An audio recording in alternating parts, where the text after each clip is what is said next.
Guys, welcome back to be the topper. This is chapter 2 securities. And इससे पहले मैंने तुम्हारे लिए चैप्टर 1 के 2 वीडियोस अपलोड कर दिए हैं। अगर तुम लोग पुराने वाले वीडियोस देख रहे हो जो मैंने 3-4 साल पहले बनाए थे, तुम उन वीडियोस को फॉलो ना करके तुम न्यू वीडियोस को फॉलो कर सकते हो, क्योंकि उसमें वॉइस ऑडियो का मतलब एडिटिंग काफ़ी बेटर है देन बिफोर।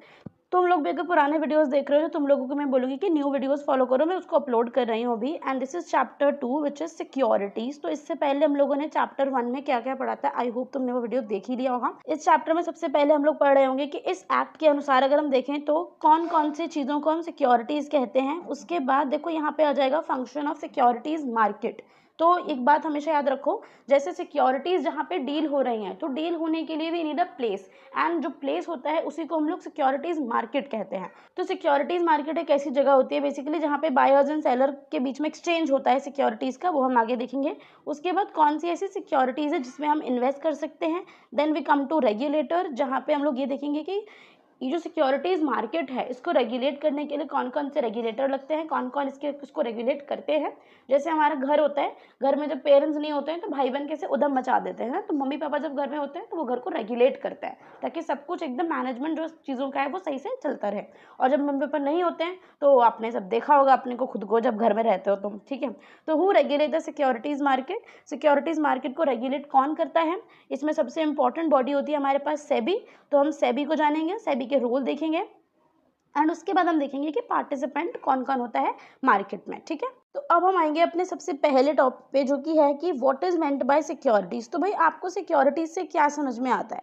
तो देखो यहाँ पे डेफिनेशन दे रखी है, the definition of securities as per the securities contracts regulation act SCRA 1956। ये एक्ट आपको एज इट इज पता होना चाहिए, समझ गए। तुम्हें बिल्कुल पता होना चाहिए कि कौन से एक्ट में सिक्योरिटीज डिफाइन है। ये तुमसे 1 मार्क में भी पूछा जा सकता है, और मान लो अगर 2 मार्क्स में पूछता है सिक्योरिटीज तो वहां भी आपको ये लिखना पड़ेगा, securities contracts regulation act SCRA 1956 से जो हमारी सिक्योरिटीज की डेफिनेशन है वो निकलती है, ठीक है। अब इसमें कौन कौन से इंस्ट्रूमेंट होते हैं, शेयर्स होते हैं, शेयर्स की बात हम लोगों ने चैप्टर 1 में करी हुई है। बॉन्ड्स होते हैं, इसकी बात भी हुई है। स्क्रिप्ट्स होती हैं, स्टॉक्स होते हैं, और अदर मार्केटेबल सिक्योरिटीज होती है, बिल्कुल ऐसी ही, ठीक है।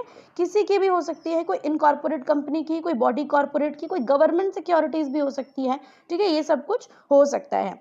अब आते हैं what is the function of securities market. अब देखो कुछ चीजें अगर इस चैप्टर में मैं छोड़ दूं, जैसे मैंने इस चैप्टर की अभी इस टॉपिक की 2-3 लाइन नीचे की छोड़ दी, तो तुम्हें बहुत ज्यादा दिमाग नहीं लगाना उस चीज में कि अच्छा छोड़ दिया, फिर कमेंट में लिखोगे कि तुम तो छोड़ छोड़ के पढ़ाती हो। ऐसे मतलब ऐसे मत करो। मुझे पता है कि कितना तुम्हें पढ़ाना है, कितना तुम्हारे लिए मतलब जानना जरूरी है, कितना तुम्हारे लिए मार्क्स लाने के लिए और बेसिक नॉलेज के लिए जरूरी है।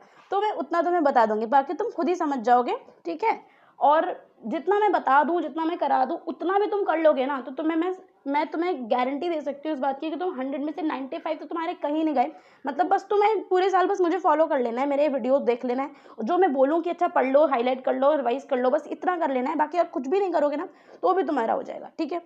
What is the function of securities market. अब सिक्योरिटीज मार्केट जैसे एक मार्केट है तो उसके क्या क्या फंक्शन होते हैं, ये जानने से पहले हम ये जानेंगे कि सिक्योरिटीज मार्केट बेसिकली होता क्या है, ठीक है। अब मान लो तुमसे 1 मार्क में या 2 मार्क्स में यही पूछ लिया कि व्हाट इज सिक्योरिटीज मार्केट, तो ऐसे बता पाना जरूरी है तुम्हारे लिए कि सिक्योरिटीज मार्केट क्या होता है। इट्स अ प्लेस, है ना, एक ऐसी जगह होती है जहाँ पे buyers and sellers of securities वहाँ पे वो आते हैं and can enter into a transaction to purchase and sale. Shares हो सकते हैं, बॉन्ड हो सकते हैं, डिबेंचर हो सकते हैं, ठीक है। तो सिक्योरिटीज मार्केट क्या है, एक ऐसी प्लेस है जहाँ पे बायर्स एंड सेलर्स आ सकते हैं। बायर्स मतलब जो खरीद रहे हैं सिक्योरिटीज को, और जो सेलर्स हैं वो जो बेच रहे हैं सिक्योरिटीज को, ठीक है। वो दोनों आपस में एक ट्रांजैक्शन कर सकते हैं जहाँ पे जो बायर है वो क्या करेगा, वो फंड्स देगा, वो पैसे देगा, और जो सेलर है वो क्या देगा, वो अपनी सिक्योरिटीज दे देगा कि अच्छा लो तुमने मुझे पैसे दे दिए, अब ये सिक्योरिटीज तुम्हारी हो गई, ठीक है। तो और ये मतलब अब ये कैसे होता है, क्या ये एक्चुअली एक प्लेस है जहाँ पे सबको जाना पड़ता है या कैसे होता है, ये तुम्हें जो चैप्टर 3 है उसमें पता लगेगा। मतलब तो अभी तक तुम लोग वेट करो, बाकी अगर तुम्हें खुद पता है तो बात ठीक है। फर्दर उसका एक बहुत ही इंपॉर्टेंट जो एक रोल हम कहते हैं कि भाई सिक्योरिटीज मार्केट का एक इंपॉर्टेंट रोल होता है, वो बेसिकली क्या है कि वो इनेबल करता है कॉर्पोरेट्स को इस लायक बनाता है कि अगर कॉर्पोरेट्स को कभी पैसे की जरूरत पड़ गई है ना, कोई भी एंटरप्रेन्योर है, कोई भी कॉर्पोरेट है, कोई भी कंपनी है, अगर उसे कभी ऐसा लगा कि भाई मुझे पैसे की जरूरत है for their companies and business venture क्या होता है, ये मतलब बेसिकली आप एक नया बिजनेस खोल रहे हो, नया कुछ स्टार्टअप कर रहे हो, कुछ नया आपने स्टार्ट किया फॉर द कंपनी। जैसे मैंने तुम लोगों को चैप्टर 1 में बताई थी ये वाली बात कि शेयर बेसिकली क्यों इशू कर रहा है बंदा, क्योंकि उसको ऐसा लग रहा है कि अच्छा मेरे पास थोड़े पैसे कम है ना, रिसोर्सेज रेज करने के लिए कि अच्छा ठीक है आप मेरे से हिस्सेदारी ले लो, आप मुझे कुछ पैसे दे दो, मुझे पैसे दे दोगे तो मैं अपना बिजनेस जो है वो एक्सपैंड करूंगा। और मुझे कहीं ना कहीं खुद में बिलीव है कि भाई अगर मैं ये बिजनेस एक्सपैंड करूंगा तो मुझे प्रॉफिट होगा, और इसी प्रॉफिट का कुछ कुछ पार्ट मैं, जो मेरे शेयर होल्डर्स हैं, जितने उन्होंने पार्टनरशिप मेरे अंदर की होगी मेरी कंपनी में, उसके परसेंटेज के प्रोपोर्शन में मैं उनको प्रॉफिट जो है वो दे दूंगा। और वो प्रॉफिट को हम क्या बोलते हैं, कैसे होता है, ये सब हम लोग देखते रहेंगे आगे। आई होप कि ये चैप्टर 1 में कहीं ना कहीं टर्म आई थी जिसकी बात हुई है, बट अगर ठीक है नहीं भी हुई तो हम लोग बाद में बात करेंगे इस बारे में। पब्लिक इशू निकलता है जिससे जो कंपनीज होती हैं वो अपनी सिक्योरिटीज को इशू कर पाती हैं यहाँ पे आके। अगर सिक्योरिटीज मार्केट नहीं होता तो कंपनीज कहाँ इशू करती है ना, और जो लोग हैं वो प्रॉफिट कमाने के लिए कहाँ अपना पैसा लगाते हैं। तो सिक्योरिटीज मार्केट क्या है, एक जगह ऐसी प्रोवाइड कर देती है जहाँ पे कोई कंपनी आ सकती है रिसोर्सेज को रेज करने का। तो ये जो चीज़ है ना, रेज रिसोर्सेज, सिर्फ इतना याद रखो, इतना कीवर्ड, ठीक है, बाकी तुम खुद ही बना लोगे वहां पे, सिर्फ इतना याद रखना है, raise resources, companies come here to raise resources. Okay, transfer of resources from those having idle resources जैसे investor and others who have a need for them. देखो वही बात हो गई कि एक ऐसा ट्रांसफर होगा, जैसे मैं एक इन्वेस्टर हूँ, मेरे पास खाली पैसा पड़ा हुआ है, मुझे तो कहीं ना कहीं लगाना ही है ना, और जो मेरा जो कंपनी है उसके ओनर को पैसा चाहिए, तो मेरे पास पैसा खाली पड़ा हुआ है, उसको पैसे की जरूरत है, तो हम दोनों के बीच में जो डील कराएगा वो कराएगा सिक्योरिटीज मार्केट। ठीक है, तो यहाँ पे एक और चीज लिखी हुई है, securities market provide channel for reallocation of saving. यहाँ पे देखो, यहाँ पे एक चीज, यहाँ पे एक और चीज हो गई, एक तो transfer of resources, raise resources, और यहाँ पे reallocation of saving to investment, है ना। अब देखो मैंने जो सेविंग करी हुई थी, जब हम लोगों ने चैप्टर 1 में इन्वेस्टमेंट पढ़ा था, तो तुम्हें पता होगा कि हम लोग क्या करते हैं कि हम जितना कमाते हैं partly we spend partly we save, है ना। तो जितना हम सेव करते हैं, अगर वो हमारे घर पे सेव रहेगा तो उस पर हमें कोई भी रिटर्न नहीं मिलेगा, बट अगर हमें रिटर्न चाहिए तो उस सेविंग को हमें इन्वेस्ट करना पड़ेगा। तो इन्वेस्ट करने के लिए securities market is the best place जहाँ पे हम लोग जा सकते हैं, जहाँ पे हम लोग अपनी सेविंग्स को इन्वेस्ट कर सकते हैं, है ना। और ये जो सारे सेविंग्स होती हैं, savings are linked to investment by a variety of intermediaries. अब यहाँ पे क्या होता है, ये जो सेविंग्स हमारे पास हैं ये कैसे इन्वेस्टमेंट बनेगी, इसके लिए हमें चाहिए होता है एक इंटरमीडियरी बेसिकली हम लोग हिंदी में उसको बिचौलिया कहते हैं। ठीक है, यहाँ पे हमारे पास कौन इंटरमीडियरी होता है, कौन कौन पार्टिसिपेंट होते हैं, तुम्हें उसमें पता लगेगा, अभी थोड़ी देर वेट करो। तो एक इंटरमीडियरी मतलब एक ऐसा पर्सन जिसकी हेल्प से हम लोग अपनी सेविंग को इन्वेस्टमेंट में बदल सकते हैं। तो इस तरीके से होता है through a range of financial products. बहुत सारे फाइनेंशियल प्रोडक्ट होते हैं जिसे हम लोग सिक्योरिटीज कहते हैं, और वो सिक्योरिटीज को क्या क्या होती हैं, शेयर्स होता है, बॉन्ड्स होते हैं, डिबेंचर होता है, स्क्रिप्ट होती हैं, बहुत सारी चीजें हैं, है ना। अब आते हैं which are the securities one can invest.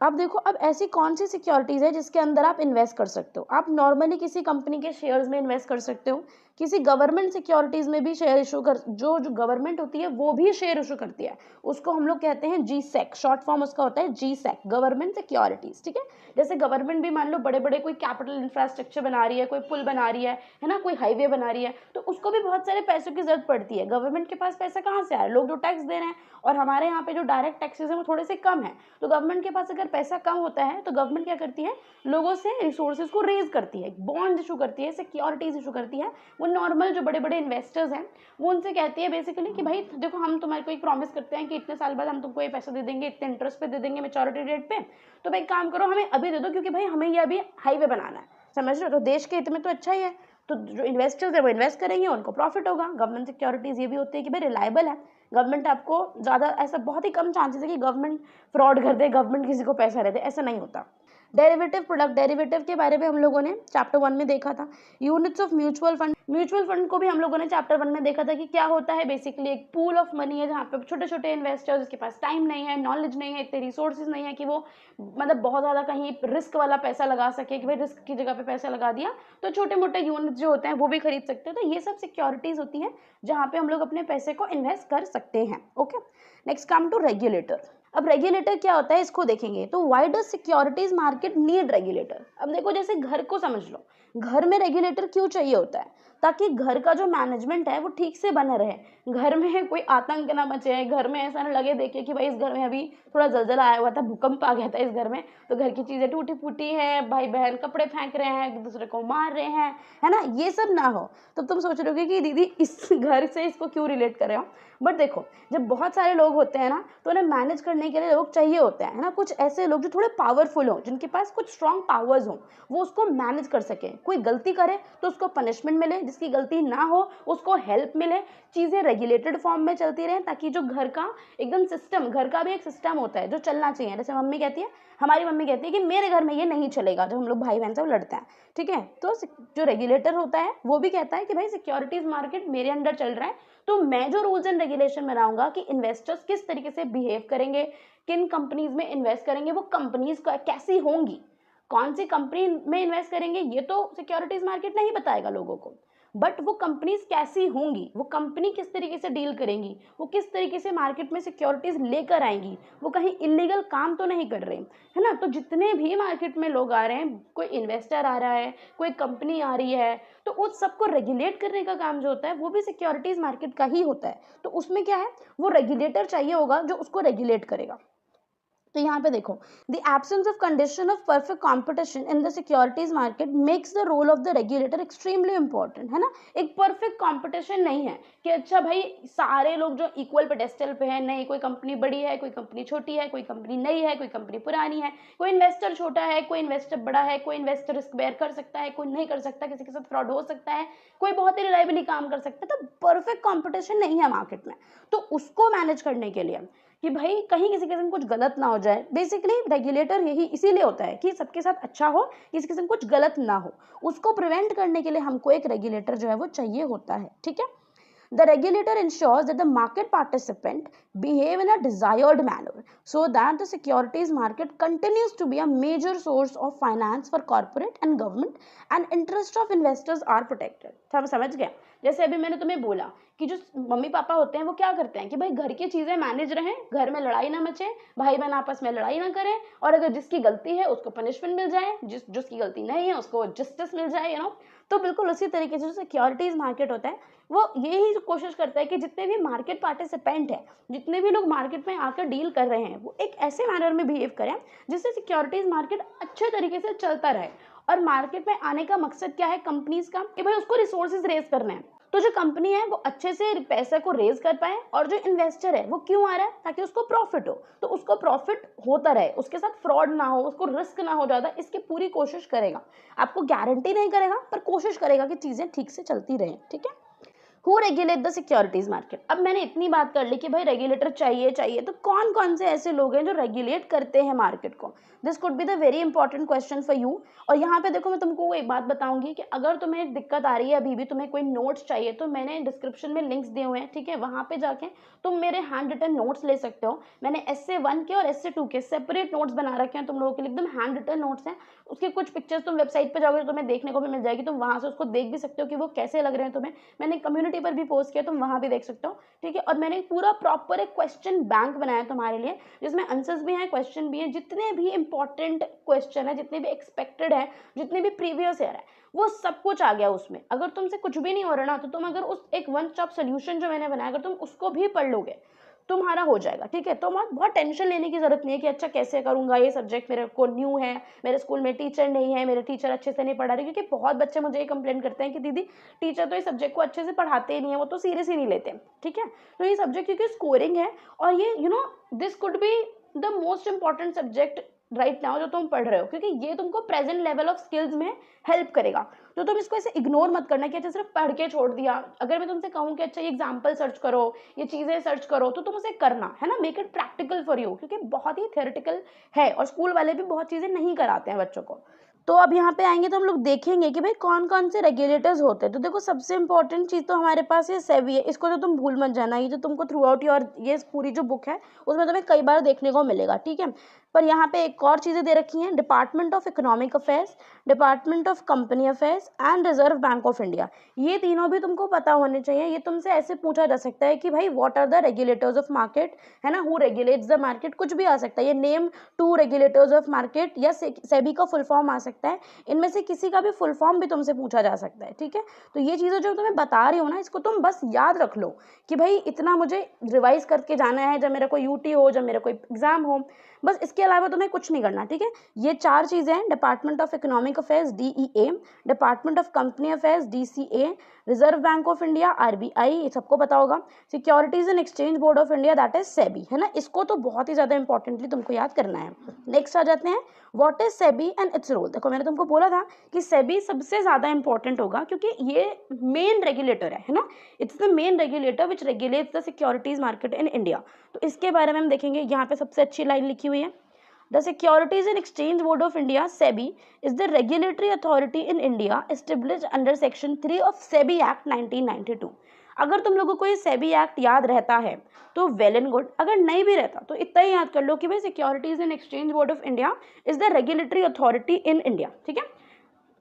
यहाँ पे क्या है, इंडिया की एक रेगुलेटरी अथॉरिटी है, बस इतना याद कर लो। बाकी अगर तुम याद करोगे इस एक्ट का नाम तो काफ़ी अच्छा रहेगा, बहुत आसान सा है। SEBI act 1992 provides for establishment of, ये जो एक्ट है ये क्या बोलता है कि भाई सेबी की एस्टेब्लिशमेंट होगी, सेबी बनेगा, उसको कुछ स्टैट्यूटरी पावर्स मिलेंगी। अब यहाँ पे उसके पावर्स क्या क्या हैं, है ना, उसके रोल क्या क्या हैं, उसके पावर्स क्या क्या हैं। अब यहाँ पे देखो, protecting the interest of investors in securities, मैंने तुमको ये बात पहले ही बोली कि जो भी इन्वेस्टर मार्केट में आ रहा है उसके इंटरेस्ट को प्रोटेक्ट करने का काम सेबी का है कि अच्छा अगर वो चाहता है कि भाई उसको थोड़ा सा इंटरेस्ट मिले, उसको कुछ प्रॉफिट हो, तो हम इस तरीके से चलें कि मार्केट ठीक से चले। सेबी का ही काम नहीं है कि वो मार्केट को चलाएगा, वो उसको रेगुलेट तो कर सकते हैं, पर मार्केट ऊपर जाएगा नीचे जाएगा इसमें सेबी कुछ नहीं कर सकता। बट अगर इन्वेस्टर के इंटरेस्ट में कुछ भी प्रॉब्लम आ रही है, अगर इन्वेस्टर को कोई फ्रॉड कर रहा है तो उसको प्रोटेक्ट करने का काम सेबी का होगा, ठीक है। Promoting the development of securities market, securities market में डेवलपमेंट होता रहे, न्यू टेक्नोलॉजीज हम उसमें ऐड ऑन करते रहें, बहुत सारी चीज़ें जो इन्वेस्टर्स के हित में हो, उनके इंटरेस्ट में हो, to make it more inclusive और बेटर देन बिफोर, सेबी का काम होगा। सिक्योरिटीज मार्केट को रेगुलेट करना, उसको अच्छे तरीके से प्रॉपर फंक्शन में उसकी वर्किंग्स को चलाने का काम भी किसका है, सेबी का है। अब यहाँ पे देखो इसको और भी पावर्स मिली हुई हैं जिसको हम लोग देखेंगे, यहाँ पे देखो, ठीक है। Regulating the business in stock exchange and any other securities market. अब हमारे पास जो स्टॉक एक्सचेंज होते हैं, इसकी बात भी हम लोगों ने आई थिंक चैप्टर 1 में करी है।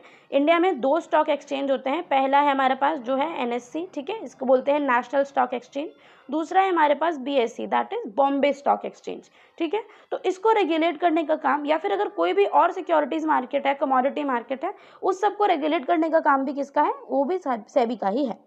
Registering and regulating the working of stock broker, sub broker. अब देखो इतनी देर से मैंने पिछले वीडियो में भी तुमको बोला था कि इंटरमीडिएरी एक चीज़ होती है, एक पर्सन होता है, एक कुछ लोग होते हैं, एक ग्रुप होता है, एक कोई भी इंस्टीट्यूशन है बेसिकली एक तरीके का, जो कि जो इन्वेस्टर है वहाँ से कंपनी तक पहुँचने का, जो कंपनी है जिसमें इन्वेस्टमेंट होगी, यहाँ पर एक इन्वेस्टर होगा, यहाँ पर एक इंटरमीडिएरी होगा। तो ये जो इंटरमीडिएरी होता है इसी को हम लोग बोलते हैं ब्रोकर या सब ब्रोकर। तो अब देखो, अगर आप कोई प्रॉपर्टी खरीद रहे हो या फिर आप कुछ भी ऐसा काम कर रहे हो जहाँ पे आपके बीच में 2 लोगों, 2 पार्टीज के बीच में एक इंटरमीडिएरी है, अगर वो इंटरमीडिएरी फ्रॉड निकला तो तुम्हें पता है क्या होगा, दोनों पार्टीज को बहुत लॉस होगा, और जो इन्वेस्टर है खास करके जो पैसा लगा रहा है उसको तो बहुत ही ज़्यादा लॉस होगा। तो ये बहुत ही इंपॉर्टेंट एक चीज़ हो जाती है कि भाई इसको तो रेगुलेट करना ही है मार्केट सेबी को, क्योंकि अगर सेबी ने स्टॉक ब्रोकर्स को या सब ब्रोकर को रेगुलेट नहीं किया तो वो जो प्रॉपर फंक्शन को देख रहा है मार्केट के, वो नहीं कैरी कर पाएगा। Promoting and regulating self regulatory organization. अब जो सेल्फ रेगुलेटरी ऑर्गेनाइजेशन है, जो भाई खुद को ही रेगुलेट कर रही है, उसका कोई बहुत बड़ा वो नहीं है, उसको भी प्रमोट करना है कि अच्छा तुम भी अच्छे से चल पाओ, तुम भी मतलब अपने वर्किंग्स को देख पाओ। Prohibiting fraudulent and unfair trade practices, इसकी मैं बात 3-4 बार बोल चुकी हूँ कि कोई भी फ्रॉड हो, कोई भी अनफेयर ट्रेड प्रैक्टिस हो, जैसे एक प्रैक्टिस होती है इनसाइडर ट्रेडिंग करके, तो उसमें क्या होता है, आपको पहले से पता होता है कि अच्छा कल मान लो आप किसी कंपनी के कोई एम्प्लॉय हो, कोई वर्कर हो, है ना, आपको पता है कि अच्छा कल ये जो कंपनी है कुछ ऐसा धमाका करने वाली है, कुछ ऐसी इन्फॉर्मेशन निकालेगी जिससे इस कंपनी के शेयर प्राइसेस बढ़ जाएंगे, समझ रहे हो। तो तुम क्योंकि कंपनी के एम्प्लॉय हो, तुम्हारे पास ये इनसाइडर इन्फॉर्मेशन है और तुमने उसके बिहाफ पे क्या करा, बहुत सारे शेयर्स खरीद लिए, बहुत सारे शेयर्स खरीद लिए। This is an unfair trade practice, जो कि सेबी चाहता है कि भाई नहीं हो। इनसाइडर ट्रेडिंग भी जो है वो एक अनफेयर ट्रेड प्रैक्टिस है। अब तुम्हें अगर इसके बारे में और सर्च करना होगा तो कर लेना, मैं यहाँ पे लिख देती हूँ इनसाइडर ट्रेडिंग, है ना। ये क्लास 12th में जब हम कैपिटल मार्केट पढ़ते हैं तो ये वहाँ पे आती है टर्म, तुम देख लेना, तुम्हें अच्छा लगेगा इसके बारे में जान के, ठीक है। जैसे मैंने अभी तुमको बोला कि अच्छा इसके बारे में सर्च करना, तो करना, ठीक है। इंस्टाग्राम चलाते हो, व्हाट्सएप चलाते हो ना, यूट्यूब चलाते हो, टाइम बर्बाद करते हो, तो उसके अलावा तुम 2 मिनट अगर इसमें लगाओगे तो तुम्हें बेनिफिट होगा, तो लगा लेना। अब आ जाते हैं अपने पार्टिसिपेंट्स पे। अब देखो अभी हम लोगों ने यहाँ पे देखा था, यहाँ पे कहाँ पे देखा था, यहाँ पे देखो, हम यहाँ पर कहीं देख रहे थे कि मार्केट में पार्टिसिपेंट्स जो होते हैं उसको मैनेज करती है, उसको यहाँ पे देखो, यहाँ पे जो रेगुलेटर है वो किसको रेगुलेट करता है, वो मार्केट पार्टिसिपेंट को भी रेगुलेट करता है, और वो एक तरीके से देखता है कि भाई इनके संग सब कुछ ये भी सही से चले और इनके साथ भी सब कुछ सही से हो। अब हम लोग यहाँ पे जो पार्टिसिपेंट देखेंगे वो 3 पार्टिसिपेंट होते हैं, दीज आर 3 आईज, ठीक है, 3 आईज। अब 3 आईज में हमारे पास देखो क्या क्या आ जाता है, यहाँ पे देखो इशूअर, जो कंपनी है जो सिक्योरिटीज को इशू कर रही है ना, जिसकी सिक्योरिटीज हैं उसको हम लोग बोलते हैं इशूअर। जो इन्वेस्टर है जो सिक्योरिटीज में इन्वेस्ट कर रहा है, जो इन्वेस्टर है जो सिक्योरिटीज में इन्वेस्ट कर रहा है, उसको हम लोग बोलते हैं कि भाई वो पैसा लगा रहा है अपना, तो वो उसके लिए भी एक आई हो गया। तीसरा है एक इंटरमीडियरी। इंटरमीडियरी का मतलब क्या होता है, अभी मैंने बताया, एक बिचौलिया जो बीच में आएगा इशूअर और इन्वेस्टर के, इन्वेस्टर और इशूअर के बीच में आएगा और आप दोनों को एक दूसरे से मिलवाएगा। समझ गए, जैसे शादियों के रिश्ते भी नहीं होते वैसे समझ सकते हो इंटरमीडियरी में। तो ये चीजें हो गई, हमारे पास 3 मार्केट पार्टिसिपेंट हो गए, ये तुम्हें पता होना चाहिए। अब देखो कि is it necessary to transact through an intermediary, क्या ये जरूरी है कि भाई आपको एक इंटरमीडियरी के साथ ही डील करना है, तो ऐसा कुछ नहीं है, बट इट इज एडवाइजेबल कि अगर आप किसी रेगुलेटेड इंटरमीडियरी के साथ डील करोगे तो अगर कोई प्रॉब्लम आती है फ्यूचर में तो सेबी आपको हेल्प करेगा, ठीक है। बट अगर आप किसी अननोन, किसी मतलब कोई पता ही नहीं है कि आपने किसके संग आपने डील कर लिया, जब सेबी उससे जानता ही नहीं है, वो सेबी के कॉन्ट्रैक्ट में है ही नहीं, तो फिर सेबी ने उसको रेगुलेट ही नहीं कर रखा, सेबी के अंडर है ही नहीं वो, तो आपको जो जस्टिस है ना, अगर आपके साथ कोई फ्रॉड हो गया वो आपको दिलाने में थोड़ी मुश्किल हो जाएगी। इस तरीके से इस चैप्टर में हम लोग बात करेंगे प्राइमरी मार्केट की। तो देखो हम लोगों ने देखा था कि इंडिया में हमारे पास 2 तरीके के मार्केट होते हैं, ठीक है, और वो 2 तरीके के मार्केट कैसे थे, एक तो था प्राइमरी मार्केट और दूसरा था हमारे पास सेकेंडरी मार्केट। तो प्राइमरी मार्केट को हम लोगों ने आज पढ़ना है इस वीडियो में, और जो चैप्टर 4 होगा हमारा उसमें हम लोग पढ़ेंगे सेकेंडरी मार्केट को, ठीक है। तो अब ये प्राइमरी मार्केट क्या होता है, सेकेंडरी मार्केट क्या होता है, ये सब जानेंगे, पर सबसे पहले आज देखेंगे हम लोग प्राइमरी मार्केट के बारे में। तो प्राइमरी मार्केट देखो क्या होता है, बेसिकली प्राइमरी से तुम समझ लो कोई चीज़ यहाँ पर सबसे पहली बार हो रही है, ठीक है, कोई चीज़ यहाँ पर सबसे पहली बार हो रही है। इसकी सबसे छोटी और सबसे प्यारी डेफिनेशन हमारे पास होती है, the primary market provides a channel for sale of new securities. एक ऐसा चैनल प्रोवाइड करती है प्राइमरी मार्केट ताकि वहाँ पर जो न्यू सिक्योरिटीज़ हैं, जो अभी तक इन्वेस्टर्स के बीच में नहीं आई हैं, जो एकदम कंपनी ने फ्रेश इशू ऑफ सिक्योरिटीज़ निकाला है, वो पहली बार अगर बिकने के लिए, अगर सेल होने के लिए मार्केट में आती हैं तो वो प्राइमरी मार्केट में आती हैं। प्राइमरी मार्केट क्या करता है, primary market provides opportunity to issuers of securities. Primary market क्या होता है, एक अपॉर्चुनिटी प्रोवाइड करता है इशूअर को कि आप क्या कर सकते हो, सिक्योरिटीज इशू कर सकते हो, है ना। और वो इशूअर कौन से हो सकते हैं, गवर्नमेंट भी हो सकती है और वो कोई कॉरपोरेट भी हो सकते हैं, कोई गवर्नमेंट भी इशूअर हो सकती है, कोई कॉरपोरेट भी इशूअर हो सकते हैं। अब अगर हम देखें कि वो जो अगर इशू करना चाहते हैं सिक्योरिटीज़ को, तो वो क्यों करना चाहते हैं, to raise resources to meet the requirements of investment and to discharge some obligation. क्या होता है बेसिकली कि अगर ये चीज़ मैंने आपको पहले भी बताई हुई है कि सिक्योरिटीज़ क्यों इशू करते हैं, हम लोगों ने इसके बारे में चैप्टर 1 में बात करी थी कि अगर हमें कहीं से भी रिसोर्सेज रेज करने होते हैं तो हम कहते हैं कि अच्छा लो तुम हमारी ये शेयर होल्डिंग का कुछ पार्ट रख लो और हमें एक काम करो, हमें तुम अभी कुछ पैसे दे दो क्योंकि हमें उस पैसे की ज़रूरत है। और उस बंदे को हम क्या करते हैं, उस बंदे को हम लोग ओनरशिप राइट दे देते हैं, उसको हम लोग वोटिंग राइट दे देते हैं कि अच्छा तुम्हारी जो है, तुम्हारे पास ये राइट्स है हमारी कंपनी में, अगर हमारी कंपनी कोई बड़ा फैसला करेगी तो तुम उसमें वोट कर सकते हो, तुम्हारे पास एक बेसिकली ओनरशिप राइट्स भी हैं, ठीक है। तो they may issue at the face value. अब देखो यहाँ पे जो सिक्योरिटीज इशू हो रही हैं वो कुछ वैल्यूज होती हैं, कुछ डिफरेंट तरीके की, जो मतलब पैसे हो गए, जो प्राइसेस हो गए जिस पर सिक्योरिटीज इशू होती हैं, तो वो 3 तरीके की होती हैं। सबसे पहला होता है हमारे पास फेस वैल्यू, ठीक है, दूसरा होता है हमारे पास डिस्काउंट वैल्यू, तीसरी होती है हमारे पास प्रीमियम, ठीक है। तो हम इसको समझेंगे कि फेस वैल्यू क्या होता है, अभी हम पढ़ेंगे यहाँ पे बाद में, पर हम पहले देख लेते हैं इसको। जैसे ये शेयर सर्टिफिकेट है, ठीक है, शेयर सर्टिफिकेट पे लिखा हुआ है कि ये जो शेयर है ये 10 रुपए का बिकेगा, ठीक है, कितने रुपए का बिकेगा, ये 10 रुपए का बिकेगा। तो शेयर सर्टिफिकेट पे जो भी ओरिजिनल कॉस्ट लिखा हुआ है वो उस शेयर का फेस वैल्यू हो जाएगा, ठीक है, जो भी ओरिजिनल कॉस्ट शेयर सर्टिफिकेट पे लिखा हुआ है ये उस शेयर का फेस वैल्यू हो जाएगा। अब अगर डिस्काउंट को हम लोग देखें, डिस्काउंट में अगर हम देखें तो डिस्काउंट से तुमको समझ में आ रहा है कि इसी जो फेस वैल्यू जो लिखी हुई है उस पर कुछ डिस्काउंट मिलेगा, है ना। जैसे मान लो MRP होती है, तो MRP को तुम समझ सकते हो कि फेस वैल्यू है कि भाई इतने पे आपको मिलेगा। अगर उस पर आपको डिस्काउंट मिल गया तो हम उसको बोलेंगे डिस्काउंटेड वैल्यू है ये, है ना। तो अगर 10 लिखा था और अगर आपको 8 में मिल गया, 9 में मिल गया, 7 में मिल गया, तो ये क्या है, ये डिस्काउंट वैल्यू हो गए। प्रीमियम देखो, प्रीमियम तुम्हें पता होना चाहिए कि प्रीमियम से तो मतलब ही समझ में क्या आ रहा है कि कोई भी चीज़ है जिसके लिए आपको एक्स्ट्रा पे करना पड़ रहा है, जिसके लिए आपको कुछ एक्स्ट्रा देना पड़ रहा है। तो प्रीमियम में अगर यहाँ पे फेस वैल्यू 10 लिखी है और ये शेयर 12 रुपये का बिक रहा है, 12 रुपये का बिक रहा है, तो हम क्या बोलेंगे कि ये शेयर का वैल्यू जो है वो प्रीमियम पे बिक रहा है। ठीक है, ये 3 तरीके की वैल्यू होती हैं। फेस वैल्यू मतलब जो ओरिजिनल कॉस्ट जो शेयर सर्टिफिकेट पे लिखी हुई है। डिस्काउंट में अगर हम देखें तो जो फेस वैल्यू से कम हो गई, और अगर हम प्रीमियम देखें तो हमारे पास फेस वैल्यू से ज़्यादा। तो 3 तरीके की वैल्यूज़ हमको यहाँ पे बता रखी हैं, फेस वैल्यू, डिस्काउंट या फिर प्रीमियम, है ना। These securities may take a variety of form such as equity हो सकती है, डेट हो सकती है। अब इक्विटी डेट क्या होता है इसके बारे में हम लोगों ने चैप्टर 1 में हम पढ़कर आए हैं।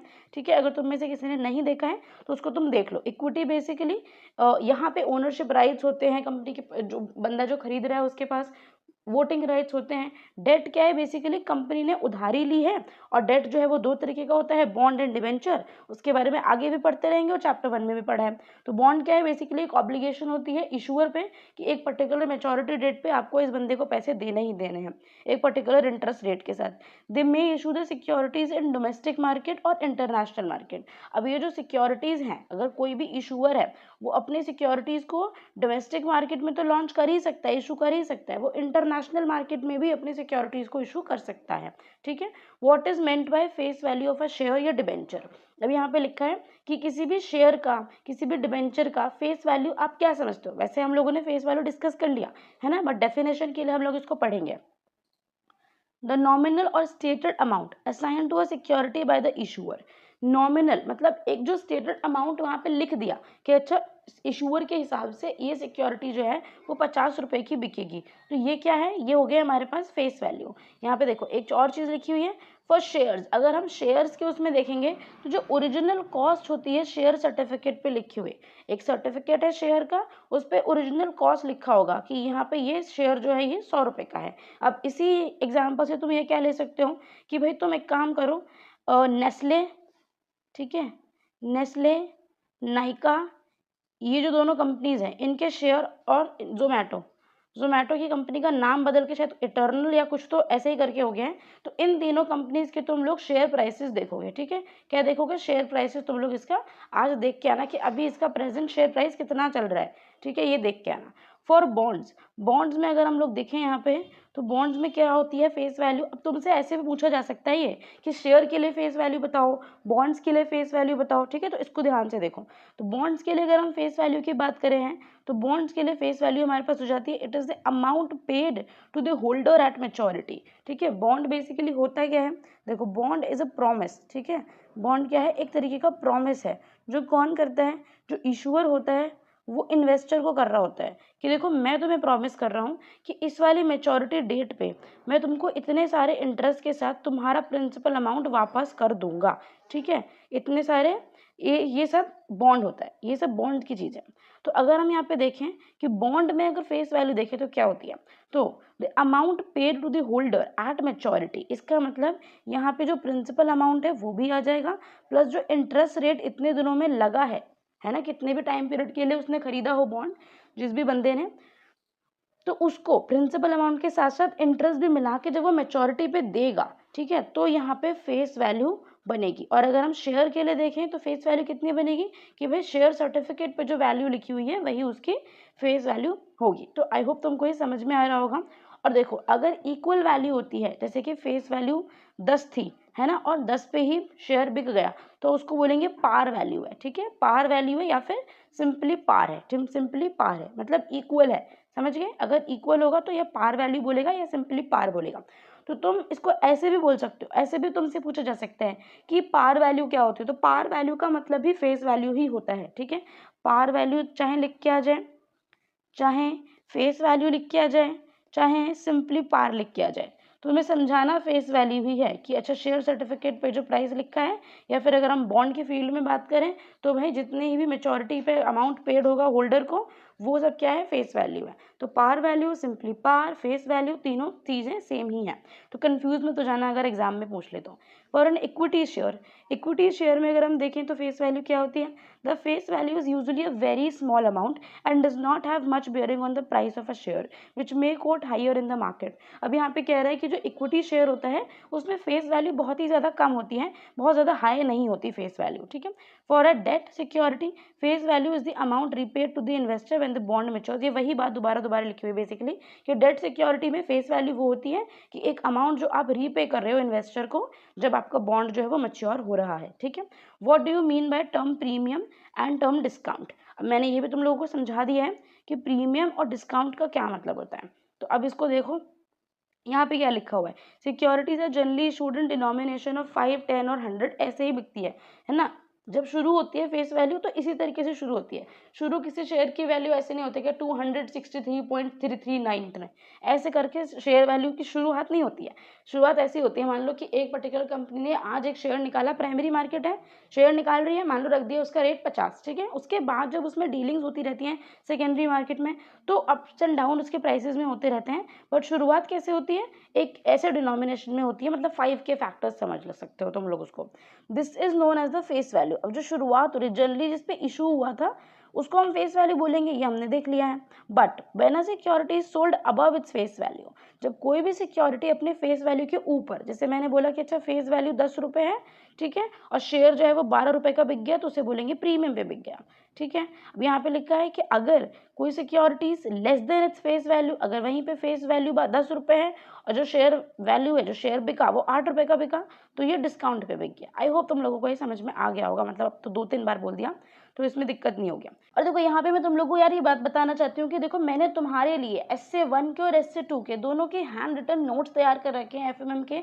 Those are very comprehensive note. अगर तुम कुछ भी नहीं पढ़ोगे, कोई वीडियोस भी नहीं देखोगे, बस उन नोट्स को पढ़ लोगे जो कि बहुत ही सुंदर हैंड राइटिंग में है, तो तुम्हें बहुत अच्छे से समझ में आएगा। मैंने अच्छे से एग्जाम्पल्स भी लिखे हुए हैं उसमें बहुत ही क्रिएटिव तरीके से। अगर तुम्हें वो नोट्स चाहिए तो तुम डिस्क्रिप्शन में मेरा मेल ID है, तो मुझे वहाँ पे कॉन्टैक्ट कर सकते हो, ठीक है। और मैं सोच रही हूँ अपना नंबर भी दे दो ताकि किसी को प्रॉब्लम होती है तो बच्चे मुझे उसी नंबर पे कॉल भी कर सकते हो तुम लोग, ठीक है। तो डिस्क्रिप्शन में चेक कर लेना, मेरा नंबर, मेरा मेल ID वहीं पे लिखा होगा। तो मैं अगर वो लेना है तो तुम मुझे बता सकते हो। एक प्रॉपर मैंने तुम लोग के लिए वन स्टॉप सोल्यूशन, एक क्वेश्चन बैंक बना रखा है जिसमें जितने भी इंपॉर्टेंट क्वेश्चन हैं, जितने भी एक्सपेक्टेड क्वेश्चन हैं, जितने भी PYQ जो FMM में पूछे जा सके हैं वो सारे उसमें हैं, आंसर वाइज है, टॉपिक एकदम बहुत ही कॉम्प्रिहेंसिव तरीके से मैंने उसको बनाया हुआ है, ठीक है। तो तुम उसको चेकआउट कर सकते हो। अगर तुम्हें कोई भी दिक्कत आती है तो तुम मुझे मेल पे, मुझे फ़ोन करके कुछ भी पता कर सकते हो। मैं ही उस कॉल को उठाऊंगी, मैं ही मेल का जवाब दूंगी, तुम पूछ सकते हो, ठीक है।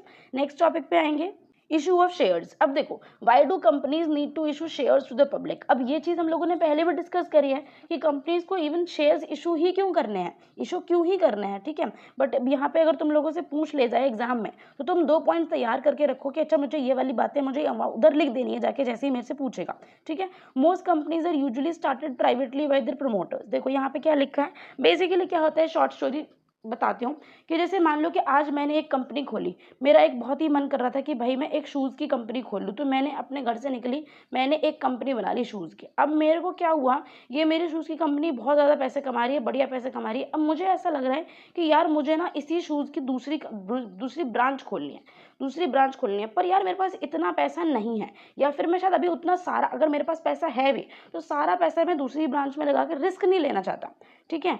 तो मैं क्या करूँगा, मैं एक नोटिस निकालूंगा, है ना, मैं निकालूंगी, एक नोटिस निकालूंगी बेसिकली। अब वो नोटिस किसी चैनल के थ्रू हो सकता है, किसी प्लेटफॉर्म के थ्रू हो सकता है। तो अभी हम वो क्या प्लेटफॉर्म है उसके बारे में बाद में बात करेंगे। एक चैनल है, ठीक है, वहाँ से उसने क्या कहा कि देखो मैं एक नई कंपनी खोलने जा रहा हूँ, ठीक है, मुझे ऐसा बंदा चाहिए जो मुझे थोड़े पैसे दे दे। अब थोड़े वो पैसे देगा तो आपका रिस्क कम हो जाएगा। अब ऐसा नहीं है ना कि अगर आपके पास 10 लाख रुपए है और आपने 10 के 10 लाख रुपए दूसरी ब्रांच में लगा दिया, तो इससे क्या होगा, अगर पहली ब्रांच में कुछ दिक्कत आ गई या फिर अगर दूसरी ब्रांच नहीं चली तो आप तो लुट जाओगे, बर्बाद हो जाओगे।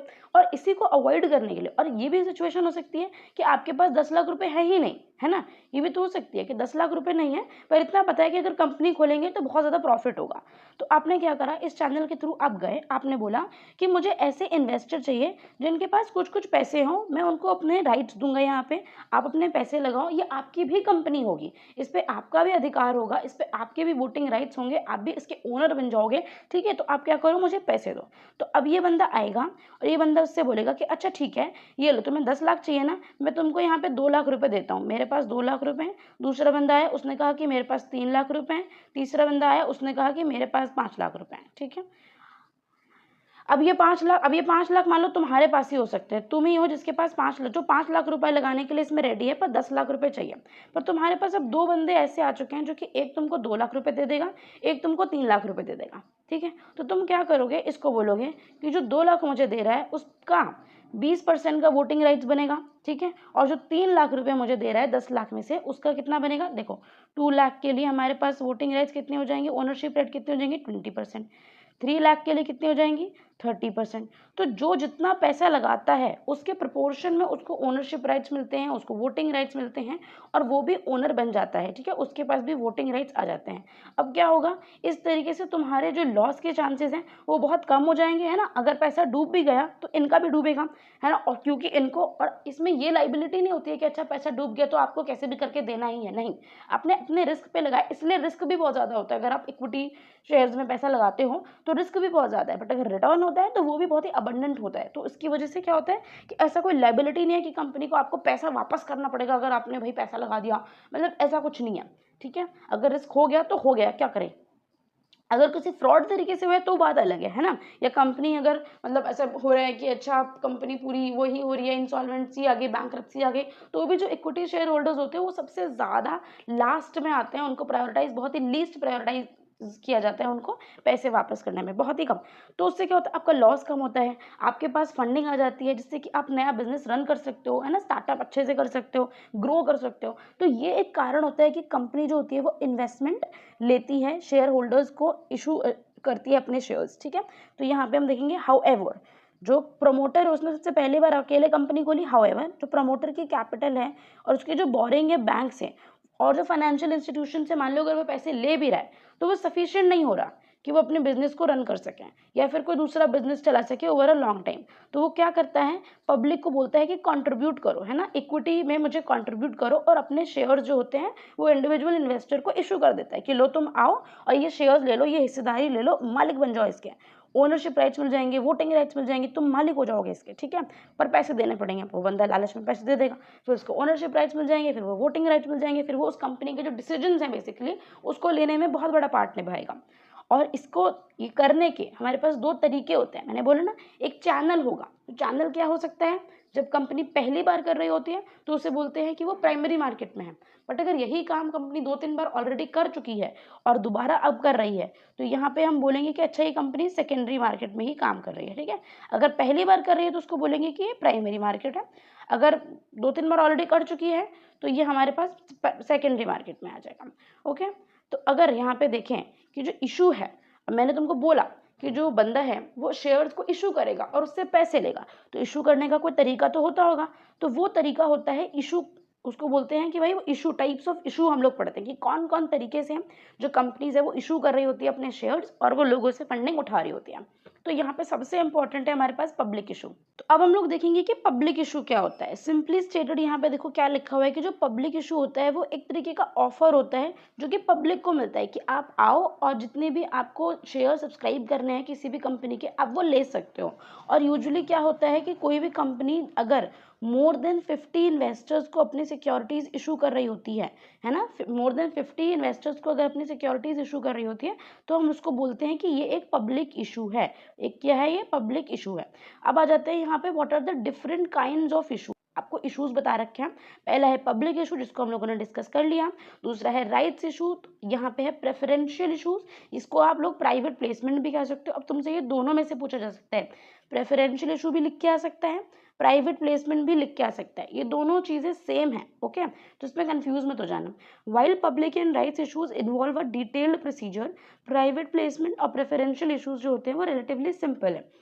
अगर आप पब्लिक और राइट इशू की बात करोगे तो इसमें एक डिटेल्ड प्रोसीजर होता है कि कंपनी पहले एक शेयर का प्राइस डिसाइड करेगी, फिर पूरा पोर्टफोलियो बनाएगी, फिर सेबी को भेजेगी, फिर सेबी से पूछेगी, फिर सेबी उसको परमिशन देगी, उसके बाद वो सिक्योरिटीज़ को इशू करेगी। बहुत कुछ होता है इसमें, ठीक है। और फिर उसके बाद शेयर्स अलॉट होंगे, उसका भी पूरा प्रोसीजर लंबा चौड़ा होता है। बट अगर हम बात करें प्रेफरेंशियल शेयर्स की या फिर प्राइवेट प्लेसमेंट की, तो इसका जो प्रोसीजर है वो थोड़ा सिंपल होता है। अगर तुमसे पब्लिक या प्राइवेट प्लेसमेंट में डिफरेंस पूछा जाए तो तुम ये भी लिख सकते हो कि जो पब्लिक इशू होता है उसका प्रोसीजर डिटेल्ड होता है, और जो प्राइवेट प्लेसमेंट होती है उसका प्रोसीजर रिलेटिवली सिंपलर होता है, थोड़ा आसान होता है उसको करने में। अब यहाँ पे आ जाते हैं IPO, इनिशियल पब्लिक ऑफरिंग। ये बहुत ही ज़्यादा इंपॉर्टेंट है, ठीक है, और इसकी तुमसे फुल फॉर्म भी पूछी जा सकती है। IPO की फुल फॉर्म क्या होती है? इनिशियल पब्लिक ऑफरिंग, ठीक है। और ये क्या होता है, अब देख लो, व्हेन एन अनलिस्टेड कंपनी, ये बात याद रखना, यहाँ पे लिस्टेड कंपनी नहीं लिखा है, यहाँ पे लिखा है अनलिस्टेड कंपनी, ठीक है। जब कोई भी अनलिस्टेड कंपनी का मतलब होता है जो अभी तक सिक्योरिटीज मार्केट में लिस्ट नहीं हुई है, ठीक है, वो आके उसने अपने आप को लिस्ट नहीं करवाया, वो अभी तक अनलिस्टेड कंपनी है। या तो कोई फ्रेश इशू निकालती है अपने सिक्योरिटीज का, या फिर एक ऑफर फॉर सेल निकालती है, उसको आप फ्रेश इशू ऑफ सिक्योरिटीज भी कह सकते हो, या फिर आप ऑफर फॉर सेल भी कह सकते हो। जो उसकी एग्जिस्टिंग सिक्योरिटीज हैं, जो उसके पास पहले से सिक्योरिटीज हैं, उसका क्या निकाल रही है, वो एक ऑफर फॉर सेल निकाल रही है for existing securities both for the first time to the public. देखो यहाँ पे बेसिकली क्या है, जब कोई अनलिस्टेड कंपनी अपनी सिक्योरिटीज का फ्रेश इशू निकालती है या फिर कोई ऑफर फॉर सेल निकाल रही है, और ये भी पहली बार, सिर्फ पहली बार अगर वो कर रही है, तो हम उसको बोलते हैं कि ये जो कंपनी है ये अपना IPO निकाल रही है। तो ठीक है, तो अभी तुम लोग देखोगे, अभी तुम गूगल पे जाओगे और तुम इस वीडियो को पॉज करो, गूगल पे जाओ, वहाँ पर सर्च करो कि अभी रिसेंटली किस कंपनी ने अपना IPO निकाला है और कौन सी कंपनी रिसेंट मतलब नियर फ्यूचर में अपना जो IPO है वो निकालने वाली है, ठीक है। जोमेटो और जो पेटीएम का IPO निकला था, तो ये बहुत ही ज़्यादा फेमस हुआ था, ठीक है। इसके बारे में भी अगर कुछ पढ़ना है तो पढ़ सकते हो। बाकी तुम अभी सिर्फ इतना सर्च कर लो कि अच्छा कौन सी कंपनी ने रिसेंटली अपना IPO लॉन्च किया था और कौन सी कंपनी नियर फ्यूचर में करने वाली है, कौन सी company is planning to launch या इशू इट्स IPO, ठीक है। तुम देख सकते हो इसको। तुम अगर ये चीज़ें देखोगे ना, कनेक्ट करोगे, तो तुम्हें पढ़ने में बेसिकली ज़्यादा मजा आएगा। अगर सिर्फ इसी को रट्टाफिकेशन करते रहोगे तो तुम्हें मज़ा नहीं आएगा। ये सब्जेक्ट जो है वो तुम्हारी प्रैक्टिकल स्किल्स को बढ़ाने के लिए बेसिकली तुम्हारे साथ तुमको दिया गया है, पर अगर तुम इसको थ्योरेटिकल पढ़ के छोड़ दोगे तो बिल्कुल मजा नहीं आएगा। This paves way for listing and trading of the issuer security. और बेसिकली IPO से क्या होता है कि अब अगर एक बार अनलिस्टेड कंपनी ने IPO निकाल दिया तो वो कंपनी तो लिस्ट हो ही जाएगी, उस सिक्योरिटी जो सिक्योरिटीज हैं उनकी ट्रेडिंग भी शुरू हो जाएगी, है ना। अब फॉलो ऑन पब्लिक ऑफरिंग, अगर एक बारी जब कोई ऑलरेडी लिस्टेड कंपनी, अब मान लो एक बार उसने जब IPO निकाला था तब वो अनलिस्टेड थी, फिर उसने जब IPO निकाल दिया तब वो लिस्ट हो गई, है ना। अब अगली बार अगर वो फिर से इशू निकालेगी, कोई फ्रेश इशू निकालेगी, तो उसको हम लोग बोलेंगे a follow on public offering, जिसको हम लोग फर्दर इशू भी कह सकते हैं। क्या कह सकते हैं? फर्दर इशू भी कह सकते हैं। ओके, तुमसे ये भी पूछा जा सकता है कि फर्दर इशू बताओ, तो यहाँ पे देखो क्या लिखा है, where an already listed company. IPO में क्या था, एक अनलिस्टेड कंपनी। फर्दर इशू में क्या है, जब कोई ऑलरेडी लिस्टेड कंपनी शेयर्स निकालती है तो उसको बोलते हैं a follow on public offering, ठीक है। राइट्स इशू देखो, राइट्स, यहाँ पे राइट्स का क्या मतलब होता है, अधिकार, है ना। एक राइट का मतलब होता है सही, एक का राइट्स का मतलब होता है जो हमारे फंडामेंटल राइट्स हैं, हमारे सोशल एंड इकोनॉमिक राइट्स हैं, हमारे पॉलिटिकल राइट्स हैं, तो इसको हम लोग क्या बोलते हैं, हमारे अधिकार हैं। तो अब कोई लिस्टेड कंपनी अगर लिस्टेड कंपनी अपनी सिक्योरिटीज निकालने जा रही है ना, उसको पता है कि अच्छा मुझे सिक्योरिटीज निकालनी है, तो अगर जो उसके ऑलरेडी जो एग्जिस्टिंग शेयर होल्डर्स हैं, इसको याद रखना बस, ये जो एक की टर्म है ना इसका, एग्जिस्टिंग शेयर होल्डर्स, उनको वो पहले मौका देगी कि अच्छा आपके पास पहले ये राइट है कि आप ये सिक्योरिटीज़ पहले ले सकते हो। नहीं तो एक पूरा लंबा चौड़ा प्रोसीजर होता है सिक्योरिटीज़ को लेने का, ठीक है। वो प्रोसीजर भी हम लोग बाद में देखेंगे कि वो कौन सा प्रोसीजर होता है। फिर सिक्योरिटीज़ अलॉट होती हैं, जिसको नहीं हो पाती है उसको रिफंड होता है, रिफंड कितने दिनों में होता है, कैसे होता है, कौन करता है, जिसको, है ना, जिसको मिलती हैं, फिर आगे क्या होता है। तो अगर कोई भी सिक्योरिटीज़ इशू की जाती हैं तो उसका एक लंबा चौड़ा प्रोसीजर है। बट अगर आप किसी कंपनी के एग्जिस्टिंग शेयर होल्डर्स हो तो आपके पास ये पहले राइट होगा कि अच्छा अगर आपको उस कंपनी की सिक्योरिटीज़ खरीदनी है, शेयर्स खरीदने हैं, तो आप जाके पहले खरीद सकते हो, ठीक है। बाकी तुम अगर इसको पढ़ोगे तो तुम्हें बहुत अच्छे से समझ में आ जाएगा। अब प्रेफरेंशियल इशू से तुमको एक बात समझनी चाहिए कि प्रेफरेंशियल इशू के नाम में ही प्रेफरेंस है, ठीक है। प्रेफरेंस का क्या मतलब होता है कि हम किसी को प्रायोरिटाइज कर रहे हैं, किसी को प्रेफरेंस दे रहे हैं ओवर सम अदर पीपल, ठीक है, ओवर सम अदर थिंग, कि अच्छा उसको बाद में देखेंगे, पहले तुमको देख लेते हैं। पिटाई की बात नहीं हो रही है यहाँ पे। जैसे मेरी मम्मी जब गुस्से में होती हैं तो पहले बड़े को पीटती हैं, कहती है पहले तुझे देख लूँ फिर उसको देखूंगी, तो ऐसे नहीं हो रहा है, पर ये प्रेफरेंस है, ठीक है। तो यहाँ पे कुछ सिलेक्टेड ग्रुप ऑफ पीपल को चुना जाता है, कुछ सिलेक्टेड ग्रुप ऑफ पर्सन को चुना जाता है under 81 of the companies act 1956, ठीक है। तो यहाँ पे क्या होता है कि कोई भी जब सिक्योरिटीज इशू हो रही है तो आपने एक ग्रुप बना लिया, क्योंकि अगर जो कंपनी है वो फालतू की भसड़ से बचना चाहती है कि यार मुझे लंबा चौड़ा प्रोसीजर ये वो नहीं करना, तो आपको क्या करना है कि अच्छा आप कुछ सिलेक्ट ग्रुप ऑफ पर्सन के पास जाओगे, ग्रुप ऑफ पीपल के पास जाओगे, उससे बोलोगे देखो भाई मेरे पास ये ऑफर है, मुझे इतने पैसे चाहिए, सिक्योरिटीज का प्राइस इतना है, इतनी क्वांटिटी है, तो मैं खरीदना है तो खरीद लो। और ये एक फास्टर वे है कंपनी के लिए कि वो अपने जो रिसोर्सेज है वो रेज कर सकती है, और उसको बहुत ही प्रोसीजर में काफ़ी ज़्यादा दिक्कत भी नहीं होगी, और उसकी जो सिक्योरिटीज़ हैं वो काफ़ी ज़्यादा मतलब उसकी जो ओनरशिप राइट्स है वो फैलेगी नहीं। अब देखो प्रेफरेंशियल में यहाँ पे क्या होता है, यहाँ पे लेस देन 49 50 है ना, ऐसे लोग होते हैं 49 या लेस देन 50 बेसिकली अगर समझ लो। तो इसमें क्या होता है कि जो एक बेसिकली हमें कहना चाहिए स्कैटर नहीं होगी ओनरशिप राइट्स। अगर हम कोई पब्लिक इशू निकाल रहे हैं, अब पब्लिक इशू में हम लोगों ने कोई मतलब ऐसे कोई 2000 3000 लोगों के साथ अपनी सिक्योरिटीज इशू कर रखी हैं, तो क्या होगा ओनरशिप राइट थोड़े थोड़े करके स्कैटर हो जाएगी इन सबके बीच में। बट अगर हम प्रेफरेंशियल शेयर्स को देखेंगे तो यहाँ पे क्या होता है, ओनरशिप राइट उतनी स्कैटर नहीं होती, एक उसमें रहती है बेसिकली। यहाँ पे इशूज़ में अगर हम देखें, इशूज़ कितने तरीके के पढ़े हम लोगों ने, public issue, rights issue, preferential issue. I hope तुम लोग को तीनों समझ में आए होंगे, और तीनों अगर समझ में नहीं है तो तुम थोड़ा सा बैक करोगे वीडियो को तो समझ में आ जाएगा, फिर भी नहीं आया तो कमेंट्स में लिख देना, मैं बता दूंगी, ठीक है। आईपीओ निकालेगी, आईपीओ अगर एक बार निकाल चुकी है, आईपीओ कौन निकालता है, एक अनलिस्टेड कंपनी आईपीओ निकालती है। अगर एक बार आईपीओ निकाल दिया है ये लिस्ट हो जाएगी, ठीक है, या फिर कोई भी कंपनी ने अगर आईपीओ निकाल दिया एक बार वो लिस्ट हो जाएगी, फिर उसके बाद जब निकालेगी फ्रेश इशू तो उसको बोलेंगे further public offering. Fresh issue भी हो सकता है, ऑफर फॉर सेल भी हो सकता है, यहाँ पे भी फ्रेश इशू भी हो सकता है, ऑफर फॉर सेल भी हो सकता है। What is meant bye issue price, issue price क्या होता है, जिस भी प्राइस पे कंपनी ने अपने शेयर्स प्राइमरी मार्केट में इनिशियली लॉन्च किए हैं उसी प्राइस को हम लोग क्या बोलते हैं, इशू प्राइस बोलते हैं, ठीक है। अगर वो प्राइस सेम है तो हम इसे फेस वैल्यू बोलेंगे, कम ज़्यादा है तो डिस्काउंट या फिर प्रीमियम बोलेंगे। अब आ जाते हैं what is meant by market capitalization. Market capitalization क्या होता है, देखो मार्केट की कैपिटलाइजेशन निकालेंगे बेसिकली, कैसे निकालते हैं, इसका एक फॉर्मूला होता है हमारे पास। फॉर्मूला देखो यहाँ पे क्या दे रखा है, नंबर ऑफ शेयर्स इनटू में number of outstanding share, the market value of a coated company कहते हैं बेसिकली। इसको कैलकुलेट कैसे करते हैं, multiplying its current share price by the number of shares in issue. देखो यहाँ पे कैसे निकालेंगे, करंट शेयर प्राइस इनटू में नंबर ऑफ शेयर्स, ठीक है।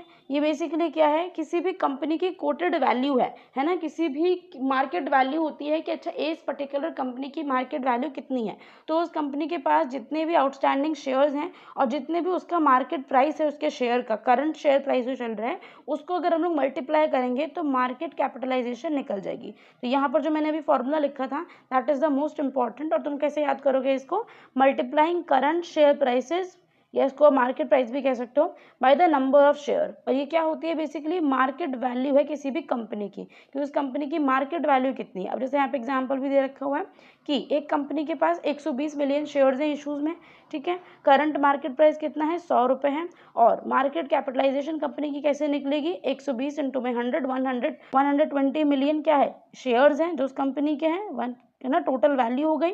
और यहाँ पे उसका शेयर प्राइस, एक शेयर प्राइस कितने का है 100 का है, तो यहाँ पे 12,000 million is the market value of company, ठीक है। What is the difference between public issue and private placement. अब यहाँ पे देखेंगे कि प्राइवेट इशू और यहाँ पे देखेंगे कि पब्लिक इशू और प्राइवेट प्लेसमेंट के बीच में डिफरेंस क्या होता है। तो एक डिफरेंस अब लोगों ने वैसे भी देखा था कि जो पब्लिक इशू होता है वो बेसिकली मोर देन 50 पीपल है ना, यहाँ पे अगर हम ऐसे टेबल बना लें तो मोर देन 50 पीपल यहाँ पर आ जाएंगे, मोर देन 50 पीपल आप आ जाएंगे, यहाँ पे लेस देन 50 पीपल आ जाएंगे, यहाँ पे एक लार्ज ग्रुप, लार्ज इन्वेस्टर जिसके लिए खोला जाता है, यहाँ पे एक सिलेक्टेड ग्रुप ऑफ पीपल होते हैं, ग्रुप ऑफ पर्सन होते हैं जिसके संग हम सिक्योरिटी शेयर करते हैं। यहाँ पे अगर हम पब्लिक इशू में देखें तो एक डिटेल्ड प्रोसीजर होता है ना, एक डिटेल्ड प्रोसीजर होता है। बट अगर हम प्रेफरेंस में देखें तो जो प्रोसीजर है वो रिलेटिवली सिंपलर होता है, आसान होता है। ये तीन चीज़ें देख सकते हो आप लोग, है ना, यहीं पे ये भी यही चीज़ें यहाँ पे लिखी हैं कि पब्लिक इशू सबसे पहले पॉइंट में हम क्या करेंगे, समझा देंगे, है ना, डेफिनेशन लिख देंगे पब्लिक इशू की और प्राइवेट इशू, प्लेसमेंट की। उसके बाद हम लिखेंगे मोर देन 50, लेस देन 50। उसके बाद हम लिखेंगे कि भाई ये एक जो है लार्ज इन्वेस्टर्स के लिए होता है, एक सिलेक्टेड ग्रुप ऑफ पीपल के लिए होता है। यहाँ पे लिखेंगे डिटेल्ड प्रोसीजर, यहाँ पे लिखेंगे सिंपलर प्रोसीजर। ठीक है, तो ये हो जाएगा। What is an IPO? Initial public offer क्या होता है? Initial public offer is basically, जो हमने देखो आगे पढ़ा था, that is initial public offering. जब कोई अनलिस्टेड कंपनी पहली बार मार्केट, प्राइमरी मार्केट पे अपने इशूज लॉन्च कर रही होती है, शेयर्स को लॉन्च कर रही होती है, इशू कर रही होती है, तो उसको हम बोलते हैं IPO, इनिशियल पब्लिक ऑफरिंग। ये वही चीज़ है, ठीक है ना, कि यहाँ पे क्या होता है कि जब भी कोई अनलिस्टेड कंपनी कोई भी अपना फ्रेश इशू निकालती है, कोई ऑफर फॉर सेल निकालती है पहली बार, ठीक है, पहली बार निकाल रही कंपनी के लिए, तो हम उसको बोलेंगे इनिशियल पब्लिक ऑफर। और इससे क्या होता है, लिस्टिंग हो जाती है कंपनी की और सिक्योरिटीज़ में ट्रेड शुरू हो जाता है। And this sale of securities जो होती है वो बुक बिल्डिंग से भी हो सकती है या फिर नॉर्मल प्राइस इशू भी हो सकती है। बुक बिल्डिंग क्या प्रोसीजर होता है, बेसिकली एक प्राइस डिसाइड करने का एक प्रोसीजर होता है ये, जहाँ पे हम लोग एक प्राइस बैंड बना देते हैं। एक मिनिमम प्राइस होता है, एक मैक्सिमम प्राइस होता है, उसके बीच में जो इन्वेस्टर्स है वो बिड्स लगाते हैं और एक प्राइस पे आके जो बेसिकली एक एवरेज सा निकाल के हम लोग उसको डिसाइड कर लेते हैं, कट ऑफ प्राइस, कि अगर ये वाला जो बुक बिल्डिंग प्रोसीजर है उससे हम लोगों ने, इस वाले प्रोसीजर से हमने ये वाला प्राइस जो है वो डिसाइड कर लिया है कि शेयर जो होगा वो इस रुपए पे बिकेगा। ठीक है, या फिर नॉर्मल पब्लिक इशू हो सकता है, जहाँ पे हम लोग पहले से ही डिसाइड कर लेते हैं, मतलब जो कंपनी होती है वो पहले से डिसाइड कर लेती है। यहाँ पे आते हैं, देखते हैं कि कोई भी सिक्योरिटी का या इशू का जो प्राइस होता है उसे कौन डिसाइड करता है। तो देखो यहाँ पर देखो, फॉलोइंग दिस द गाइडलाइंस। अब इंडियन प्राइमरी मार्केट जो है वो फ्री प्राइसिंग से चल रहा है 1992 से, जब से सेबी एक्ट हमारा आया है तब से। ठीक है, ये जो प्रोसीजर है कि अच्छा प्राइस कैसे डिसाइड होता है, ये क्या होता है कि जो इशूअर होता है in consultation with the merchant banker, इसको याद रखना, इशूअर जो है, जो कंपनी को इशू कर रहा है, वो अपने ही कंपनी के जो मर्चेंट बैंकर है उसके साथ मिलके एक प्राइस को डिसाइड करेगा। ठीक है, कौन है, इशूअर। इशूअर अपने मर्चेंट बैंकर के साथ मिलके डिसाइड करेगा कि एक पर्टिकुलर इशू का जो शेयर प्राइस होगा वो कितना होगा। ठीक है, तो आई होप तुम लोगों को ये समझ में आ रहा होगा। यहाँ पे देखो एक और चीज़ दे रखी है, there are 2 types of issue where companies and lead merchant banker fix a price, जिसको हम बोलते हैं फिक्स्ड प्राइस। ठीक है, जहाँ पे कंपनी है और लीड जो मर्चेंट बैंकर है, सबसे मेन इंपॉर्टेंट जो मर्चेंट बैंकर है, वो लोग प्राइस डिसाइड करते हैं, उसको हम लोग बोलते हैं fix price. And other where the company and the lead manager stipulate a floor price. यहाँ पे क्या होता है कि जो कंपनी और लीड मैनेजर है एक फ्लोर प्राइस निकालते हैं और अ प्राइस बैंड, एक प्राइस बैंड बता दिया है कि अच्छा भाई ये वाला प्राइस बैंड है, यहाँ पे 200 मिनिमम है, 250 मैक्सिमम है, इसके बीच में आपको कोई एक पर्टिकुलर प्राइस पे पहुँचना है। मतलब ज़रूरी नहीं है कि वो एवरेज ही हो, कोई भी प्राइस हो सकता है, पर आपको इसके बीच में पहुँचना है और आपको बिड्स लगाने का ऑप्शन होता है यहाँ पे, और बुक बिल्डिंग प्रोसीजर इसमें यूज़ किया जाता है। तो यार आज के वीडियो के लिए सिर्फ इतना ही। आई होप तुम लोगों को जितने भी मैंने टॉपिक समझाए हैं वो अच्छे से समझ में आ गए होंगे। अगर नहीं समझ में आए तो तुम मुझे कमेंट में बता सकते हो, I try to help you there. What does price discovery through book building process mean. ठीक है, और यार देखो आज का वीडियो शुरू करने से पहले मैं तुम लोगों को बताऊंगी कि मैंने तुम्हारे लिए Essay 1 Essay 2 के हैंड रिटन नोट्स बना रखे हैं FMM के। अगर तुम लोगों को वो चाहिए तो तुम कमेंट में मेरे मेल ID पे मुझे मैसेज कर सकते हो, वहाँ पे मैं तुमको प्रोवाइड करा दूंगी। और अगर तुमको वन स्टॉप सोल्यूशन भी चाहिए तो मुझे बता देना। ठीक है, मेरा मेल ID, मेरा नंबर कमेंट्स में दिया होगा। अगर तुम्हें वो चाहिए, वो बहुत ही ज़्यादा हेल्पफुल होगा तुम्हारे लिए। तुम कुछ भी वीडियोज़ नहीं देखोगे, कुछ भी टेंशन नहीं लोगे ना, बस उसको एक बार ही पढ़ लोगे। तो भी मैं बता रही हूँ, इस सब्जेक्ट में मार्क्स लाना बहुत ही ज़्यादा आसान है, मतलब लिटरली वेरी ईजी। तो तुम बस नोट्स को पढ़ लोगे, क्वेश्चन बैंक को एक बार अच्छे से देख लोगे, तो तुम्हारे कोई भी UT, कोई भी जो Essay 1 के एग्जाम आने वाले हैं या कोई भी तुम्हारा जो टेस्ट होगा उसमें तुम्हें कोई भी प्रॉब्लम नहीं होगी। ठीक है, this is my guarantee to you. अब हम आते हैं इस टॉपिक पे, what does price discovery through book building process mean. Price discovery through book building process, ये वाले मैंने पिछले वीडियो में बताया था कि जो बुक बिल्डिंग प्रोसेस होता है हम इसको IPO में यूज़ करते हैं, है ना। जब इनिशियल पब्लिक ऑफरिंग हो रही होती है, जब कंपनी, जो कोई अनलिस्टेड कंपनी पहली बार आ रही होती है, तो वो क्या करती है, उसको एक प्राइस डिस्कवरी करनी होती है। देखो एक प्राइस डिस्कवरी करना क्या था, जब वो अपने कंपनी के लीड मर्चेंट के साथ, देखो यहाँ पे देखो, कंपनी जो इशूअर था उसके साथ और मर्चेंट बैंकर के साथ मिलकर डिसाइड कर ले रही थी, ठीक है, कि हमारे इस शेयर का प्राइस कितना रहने वाला है। बट दूसरा प्रोसेस हमारे पास क्या होता है, ताकि एक इफिशिएंट प्राइस डिस्कवरी हो और जो इन्वेस्टर्स है उसमें भी उनका से हो, है ना।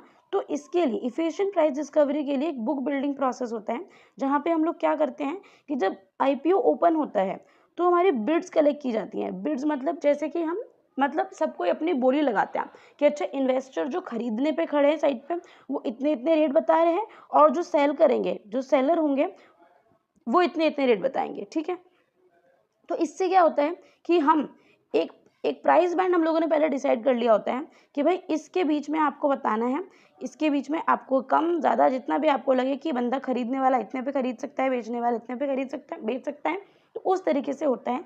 और विच आर अबव, ये देखो यहाँ पे bids are collected from investors at various prices, अलग अलग प्राइसेस पे जो इन्वेस्टर्स होते हैं वो बताते हैं। जैसे मान लो 200 से 220 का बैंड है हमारे पास, है ना, तो कोई बोलेगा 200, कोई बोलेगा 201, कोई बोलेगा 202, कोई बोलेगा 205, 210, अलग अलग ऑप्शन होंगे।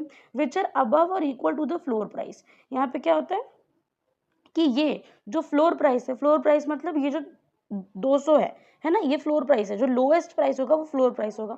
तो या तो यही होना चाहिए या फिर इससे कम होना चाहिए। अब जैसे मैंने आपको प्राइस बैंड ही दिया है 200 रुपये का, तो अब ये नहीं कह सकते ना कि 150 रुपये में मैं तो खरीदूंगा, नहीं, ये गलत हो गया। अगर आपको 200 फ्लोर प्राइस मतलब जो लोएस्ट प्राइस है उसको हम फ्लोर प्राइस बोलते हैं, तो इससे या तो ये होना चाहिए या तो इससे ज़्यादा होना चाहिए। The offer price is determined after the bid closing date. Bids लगाने के लिए आपको 2-3 दिन का टाइम मिलता है, ठीक है, कि इसमें आपको भाई जितने भी बिड्स लगाने हैं आप लगा लो। उसके बाद हम एक कट ऑफ प्राइस पे पहुंचते हैं, जिसको हम लोग आगे भी देखेंगे। हम एक कट ऑफ प्राइस पे पहुंचते हैं, तब ये हमारा जो प्राइस डिस्कवरी है ये अच्छे से हो पाती है, ठीक है। आई होप तो तुम लोगों को ये समझ में आ गया होगा। What is the main difference between offer of shares through book building and offer of shares through normal public issue. यहाँ पे हम लोगों ने देखा कि दो तरीके से प्राइस डिसाइड हो रहा है। पहला मेथड ये है, दूसरा है हमारे पास बुक बिल्डिंग प्रोसेस का। अब ये पूछ रहा है कि इसके बीच में डिफरेंस क्या है, कि अगर आपको शेयर्स बुक बिल्डिंग से मिले हैं तो उसमें क्या है, और अगर आपने कोई नॉर्मल पब्लिक इशू लिया है तो उसमें डिफरेंस क्या है। कि अगर आप कभी भी बुक बिल्डिंग के प्रोसेस से अपना सिक्योरिटीज अगर आप खरीदोगे तो शुरुआत में आपको प्राइस नहीं पता होगा, ठीक है। आपको बताना है कि अच्छा आपके हिसाब से आप क्या बिड लगाना चाहते हो, कितने पे खरीदना चाहते हो। बट अगर offer of shares normal public issue की तरह हो रहा है तो आपको प्राइस हमेशा एडवांस में पता होता है, क्योंकि उसने ऑलरेडी बता दिया कि ये जो शेयर है उसका प्राइस 200 रुपये है। तो आपको अगर नॉर्मल पब्लिक इशू के थ्रू शेयर खरीद रहे हो तो आपको एडवांस में पता होगा कि आपके शेयर का प्राइस कितना होगा। और अगर बुक बिल्डिंग से कर रहे हो तो आपको ये बात पहले से पता नहीं होगी, ठीक है। तो ये एक डिफरेंस हो गया कि प्राइस एडवांस में एक जगह पता होता है, दूसरी जगह नहीं पता होता। ये बात हम लोग ऑलरेडी पढ़ चुके हैं कि बुक बिल्डिंग में क्या होता है, जो इन्वेस्टर्स होते हैं या तो फ्लोर प्राइस या फ्लोर प्राइस से ऊपर की बिड लगाते हैं, जो भी एक प्राइस बैंड मिलता है, और उसके बाद शेयर का प्राइस डिसाइड होता है, जिससे कि अलॉटमेंट होती है शेयर्स की, ठीक है। कि जो बुक बिल्डिंग होता है उसमें डिमांड हमको एवरीडे पता चलती रहती है, क्योंकि नए इन्वेस्टर्स आएंगे, नई बिड्स लगाएंगे, तो आपको हर दिन पता चलेगा कि अच्छा कुछ इन्वेस्टर्स इसमें और बढ़ गए, कुछ और बढ़ गए। बट अगर आप नॉर्मल पब्लिक इशू की तरह करोगे तो क्या होगा, आपको एट लास्ट जाके पता चलेगा कि अच्छा इतना स्टॉक था हमारे पास और इतना बिक गया, इतना बचा है, कितनी हमारी डिमांड थी, कितना बिका, कितना बचा, कितना आउटस्टैंडिंग शेयर्स अब हैं। ये सब आपको एट द क्लोज पे पता चलता है कि जब एकदम इशू क्लोज कर रहे हो कि भाई अब हम किसी को नहीं दे रहे, तो पता लग जाएगा अच्छा इतने सारे लोग थे जिन्होंने वो खरीद लिया। बट बुक बिल्डिंग के प्रोसेस में अगर हम देखें तो डिमांड हमको हर दिन बढ़ती जाती है, कम होती रहती है, वो पता लगता रहता है। What is cut off price. देखो जब बुक बिल्डिंग का प्रोसेस हो रहा होता है तो जो इशूअर होता है उसको हमेशा बोला जाता है कि आप एक प्राइस बैंड दो, एक कोई भी प्राइस बैंड हो गया, ठीक है, या फिर आप कोई फ्लोर प्राइस दे दो, है ना। फ्लोर प्राइस देने का क्या मतलब है कि आपने मिनिमम बता दिया कि भाई मिनिमम मेरा 200 रुपये है। अब या तो आप ये बताओ या फिर इससे ऊपर आपको जितना भी जाना है आप जा सकते हो। तो या तो जो इशूअर होता है उसको एक प्राइस बैंड देना पड़ेगा या फिर एक फ्लोर प्राइस देना पड़ेगा अपने प्रॉस्पेक्टस में, ताकि इन्वेस्टर्स ने अगर प्रॉस्पेक्टस पढ़ा हो तो वो उसके हिसाब से वर्क कर सके। अब यहाँ पे क्या होता है, the actual discovered issue price can be any price in the price band और any price above the floor price. कोई भी प्राइस हो सकता है, फ्लोर प्राइस हो सकता है या फिर उससे ऊपर का हो सकता है। बट जो इशू प्राइस होता है, जो प्राइस डिसाइड हो जाता है कि अच्छा इस वाले प्राइस पे अब जो शेयर्स है वो इशू होने शुरू होंगे, उस प्राइस को हम लोग क्या बोलते हैं, उस प्राइस को हम लोग बोलते हैं कट ऑफ प्राइस, ठीक है। तो आई होप तुम लोगों को ये पता चल गया होगा, मैंने अभी थोड़ी देर पहले भी बताया था। कट ऑफ प्राइस क्या है, issue price in the case of book building, उसको हम लोग बोलते हैं कट ऑफ प्राइस, ठीक है। The issuer and lead manager decide this after considering the book and the investors apatite for the stock. अब ये जो कट ऑफ प्राइस भी होता है ये भी कैसे डिसाइड किया जाता है, इतनी सारी बिड्स हम लोगों ने देख ली, फिर जो इशूअर होगा, जो लीड मैनेजर होगा, वो सारी बुक्स की स्टडी करेंगे, देखेंगे कि अच्छा भाई कितनी डिमांड आ रही है, कितनी हमारे पास सप्लाई हो सकती है, कितने कितने रेट जो है वो लोग बता रहे हैं, उसके हिसाब से वो लोग एक पर्टिकुलर रेट पे पहुंचेंगे, प्राइस पे पहुंचेंगे, and then they will decide कि अच्छा कट ऑफ प्राइस क्या होगा। What is the floor price in case of book building, वही मैंने बता दिया तुमको, ये मिनिमम प्राइस होता है, what is a price band in a book build IPO? Price band क्या होता है? The spread between the floor and the cap of the price band shall not be more than 20%। ये 20% से ज्यादा नहीं होना चाहिए। मान लो एक प्राइस बैंड दिया मैंने तुमको, है ना, कि यहाँ पे मिनिमम जो है फ्लोर प्राइस और यहाँ 100 है और यहाँ पे कितना होना चाहिए 120। ये नहीं कि यहाँ पे आपने 100 रख दिया, यहाँ पे 1000 रख दिया, अब भाई अब देखो कि भाई क्या प्राइस बैंड होगा, मतलब ये प्राइस बैंड नहीं बना। ठीक है, आपको 20% के डिफरेंस पे फ्लोर और केप प्राइस रखनी है, जो एकदम लास्ट एकदम हाईएस्ट मिनिमम और मैक्सिमम में 20% का डिफरेंस। ठीक है, प्राइस बैंड तुम लोग को समझ में आ गया होगा। Who decide this price band? अब ये जो प्राइस बैंड होता है ये डिसाइड कौन करता है? प्राइस बैंड बनाने के लिए कोई भी हमारे पास रेगुलेटरी मैकेनिज्म पर से नहीं है, बट ये कंपनी के ऊपर होता है कि वो डिसाइड कर सकती है अपना price band in consultation with merchant banker. क्योंकि जब वो इशू प्राइस पे डिसाइड कर रही होती है नॉर्मल पब्लिक इशू में, तो भी वो क्या होता है, इशूअर के साथ मर्चेंट बैंकर होता है और वो दोनों मिलकर डिसाइड करते हैं। तो जब ये प्राइस बैंड डिसाइड करेंगे तो ये दोनों मिलके एक प्राइस बैंड डिसाइड कर लेंगे जिसके बीच का जो स्प्रेड है वो 20% का होना चाहिए।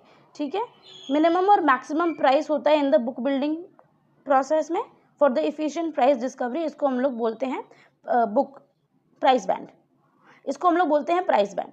What is the minimum number of days for which a bid should remain open? तो यहाँ पे मिनिमम आपको बताया कि कम से कम 3 दिनों के लिए बिड खुली ही रहनी चाहिए। Can open outcry system B use for book building?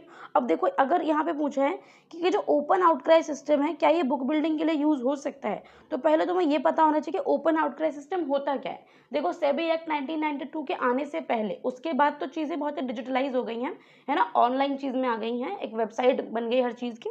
But उससे पहले क्या होता था कि मतलब ऐसे हमारे पास रूम है, कोई बड़ा सा हॉल है, वहाँ पे सब लोग मिलते थे, सेलर बायर, और वो लोग ऐसे चिल्ला चिल्ला के ओपन आउट करे, ओपन में चिल्ला चिल्ला के अपने प्राइस को बताते थे कि अच्छा देखो मेरे पास इतने शेयर्स हैं, मैं इतने रुपये में दूंगा, या ऐसा वैसा।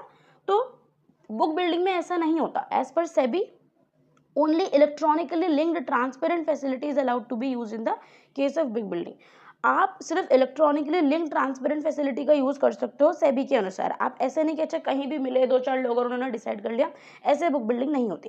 Can the individual investor use the book building facility? Of course, जो इंडिविजुअल जैसे आप और मैं जैसे इंडिविजुअल इन्वेस्टर्स हैं, हम लोग भी बुक बिल्डिंग फैसिलिटी में यूज कर सकते हैं अपनी, हम उस तरीके से शेयर खरीद सकते हैं। How does one know if shares are allotted in an IPO offer for sale? अब ये कैसे पता चलता है कि ये जो शेयर है ये आईपीओ में आए थे, जब इसका आईपीओ हुआ था तो ये आए थे, या फिर ये ऑफर फॉर सेल है, मतलब या फिर दोबारा किसी कंपनी ने इशू निकाला, उसको दोबारा कुछ शेयर्स बेचने थे, कैसे पता चलेगा? And what is the time frame for getting refund if shares not allotted? अगर आपको नहीं मिलते हैं शेयर तो आपको कैसे, आपको कब रिफंड मिलेगा, क्या होगा? एज पर सेबी, यहाँ पे एक एक्ट का नाम दे रखा है issue of capital and disclosure requirements regulation 2009, the basis of allotment should be completed within 8 days from the issue close date. अब जिस दिन भी आपका इशू का क्लोज डेट हुआ है उस दिन से अगर आपको 8 दिनों के अंदर अंदर अलॉटमेंट हो जाती है तो ठीक है, मतलब बेसिस ऑफ अलॉटमेंट कंप्लीट हो जाने चाहिए कि अच्छा जिन जिन बेसिस पे अलॉटमेंट होने वाली है वो सब क्लियर हो जाने चाहिए।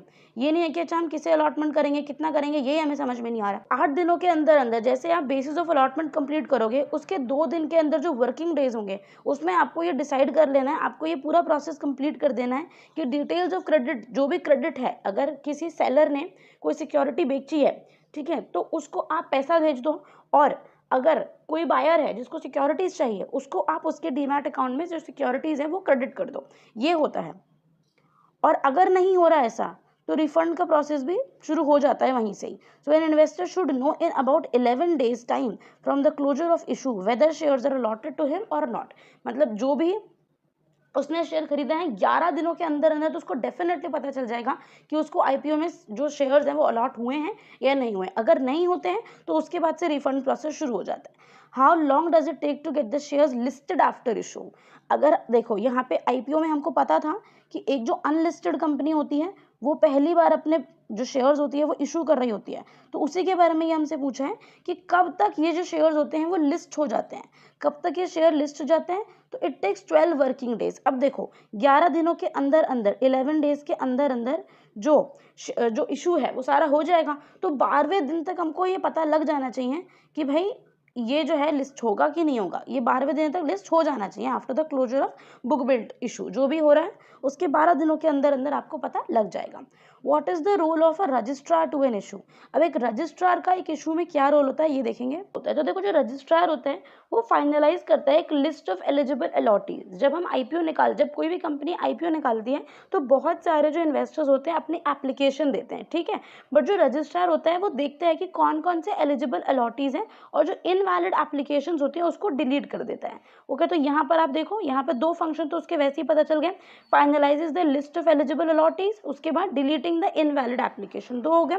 वो ये भी इंश्योर करता है कि जो भी कॉर्पोरेट एक्शन कंपनी की तरफ से होना है, जैसे कि कोई भी क्रेडिट ऑफ शेयर्स अगर डीमैट अकाउंट में जाने हैं एप्लीकेंट्स के, तो वो जल्दी से जल्दी हो जाए, और अगर रिफंड भी जाना है तो उसका डिस्पैच हो जाए, ठीक है।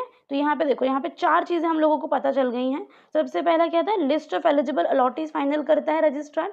दूसरा, अगर कोई इनवैलिड एप्लीकेशन होती है तो उसको डिलीट कर देता है।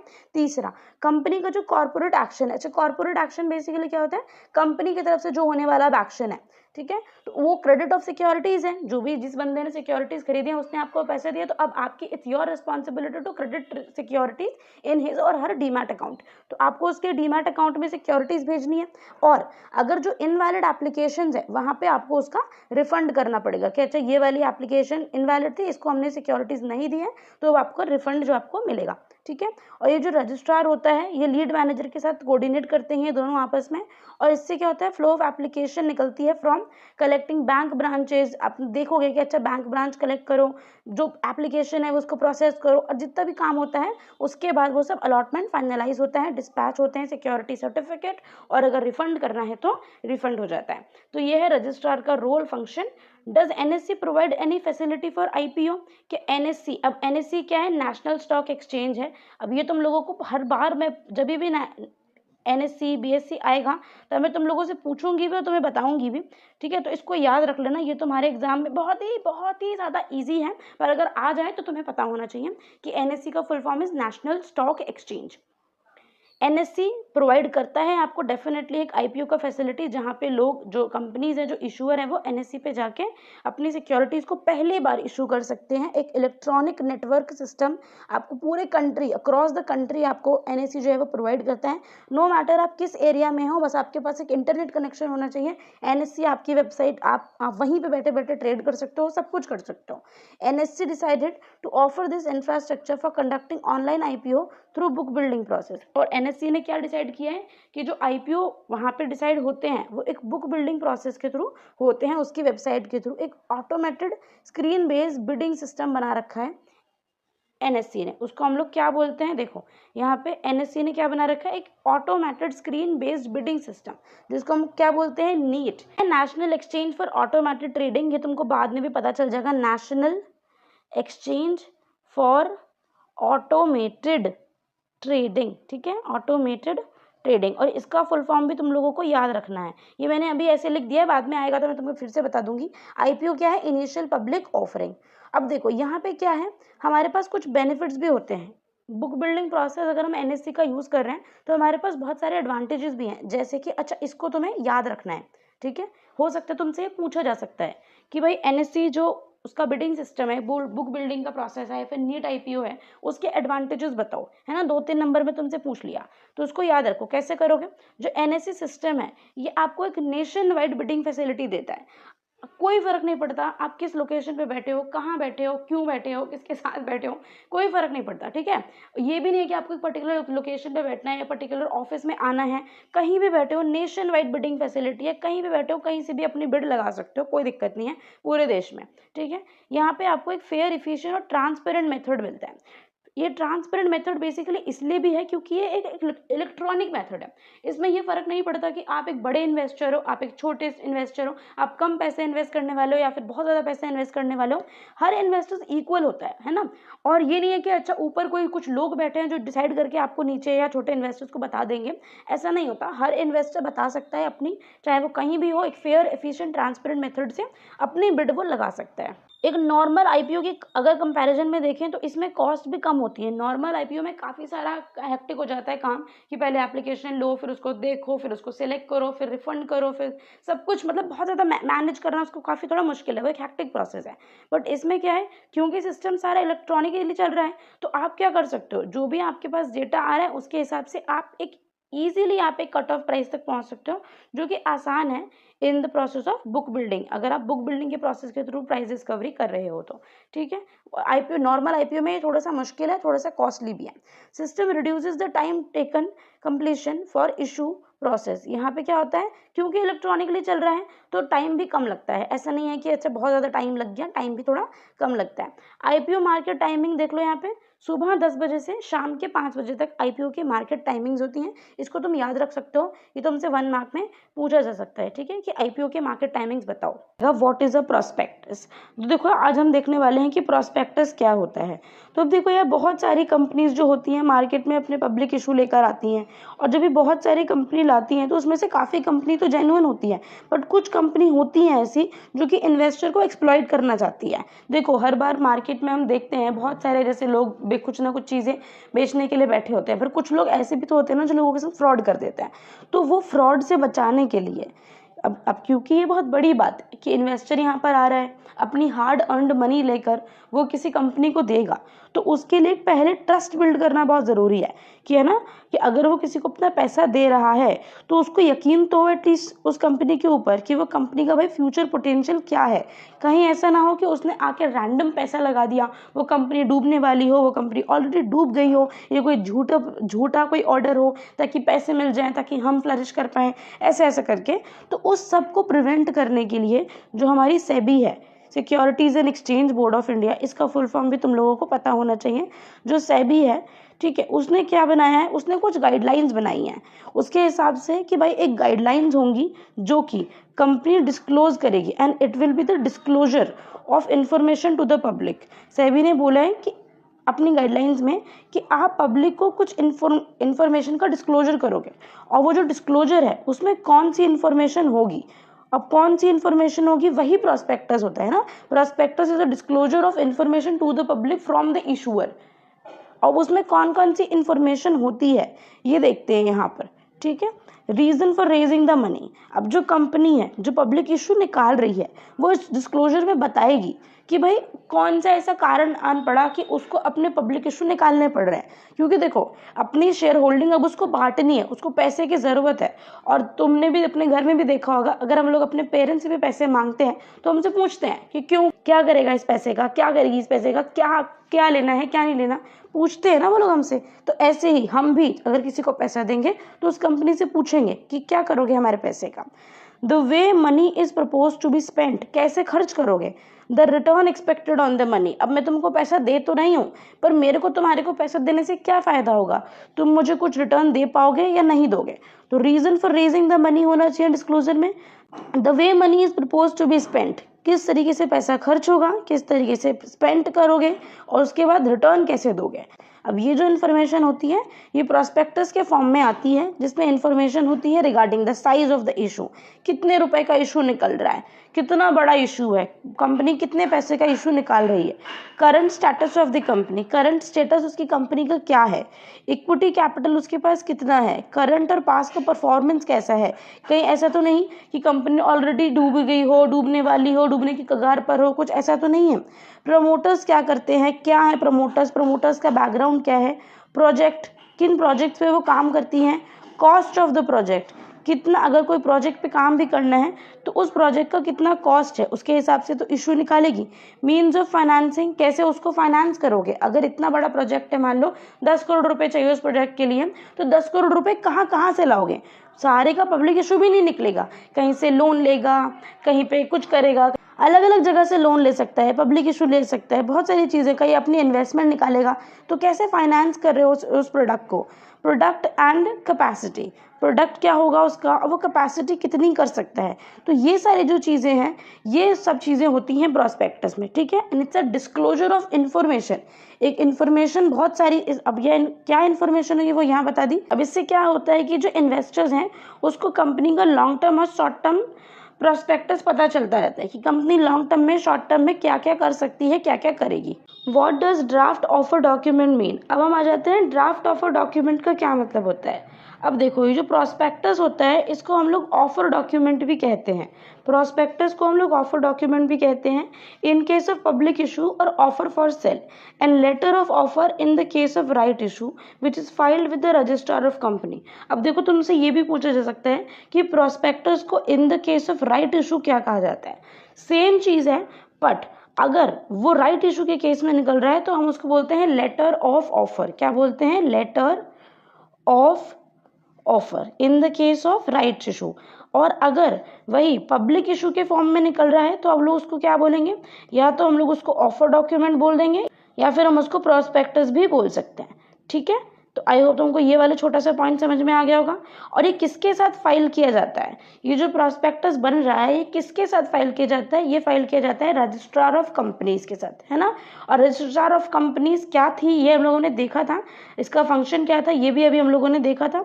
एंड स्टॉक एक्सचेंजेस को भी रजिस्ट्रार ऑफ कंपनीज और स्टॉक एक्सचेंजेस के साथ ये लेटर ऑफ ऑफर या फिर ऑफर डॉक्यूमेंट हम लोग फाइल करते हैं।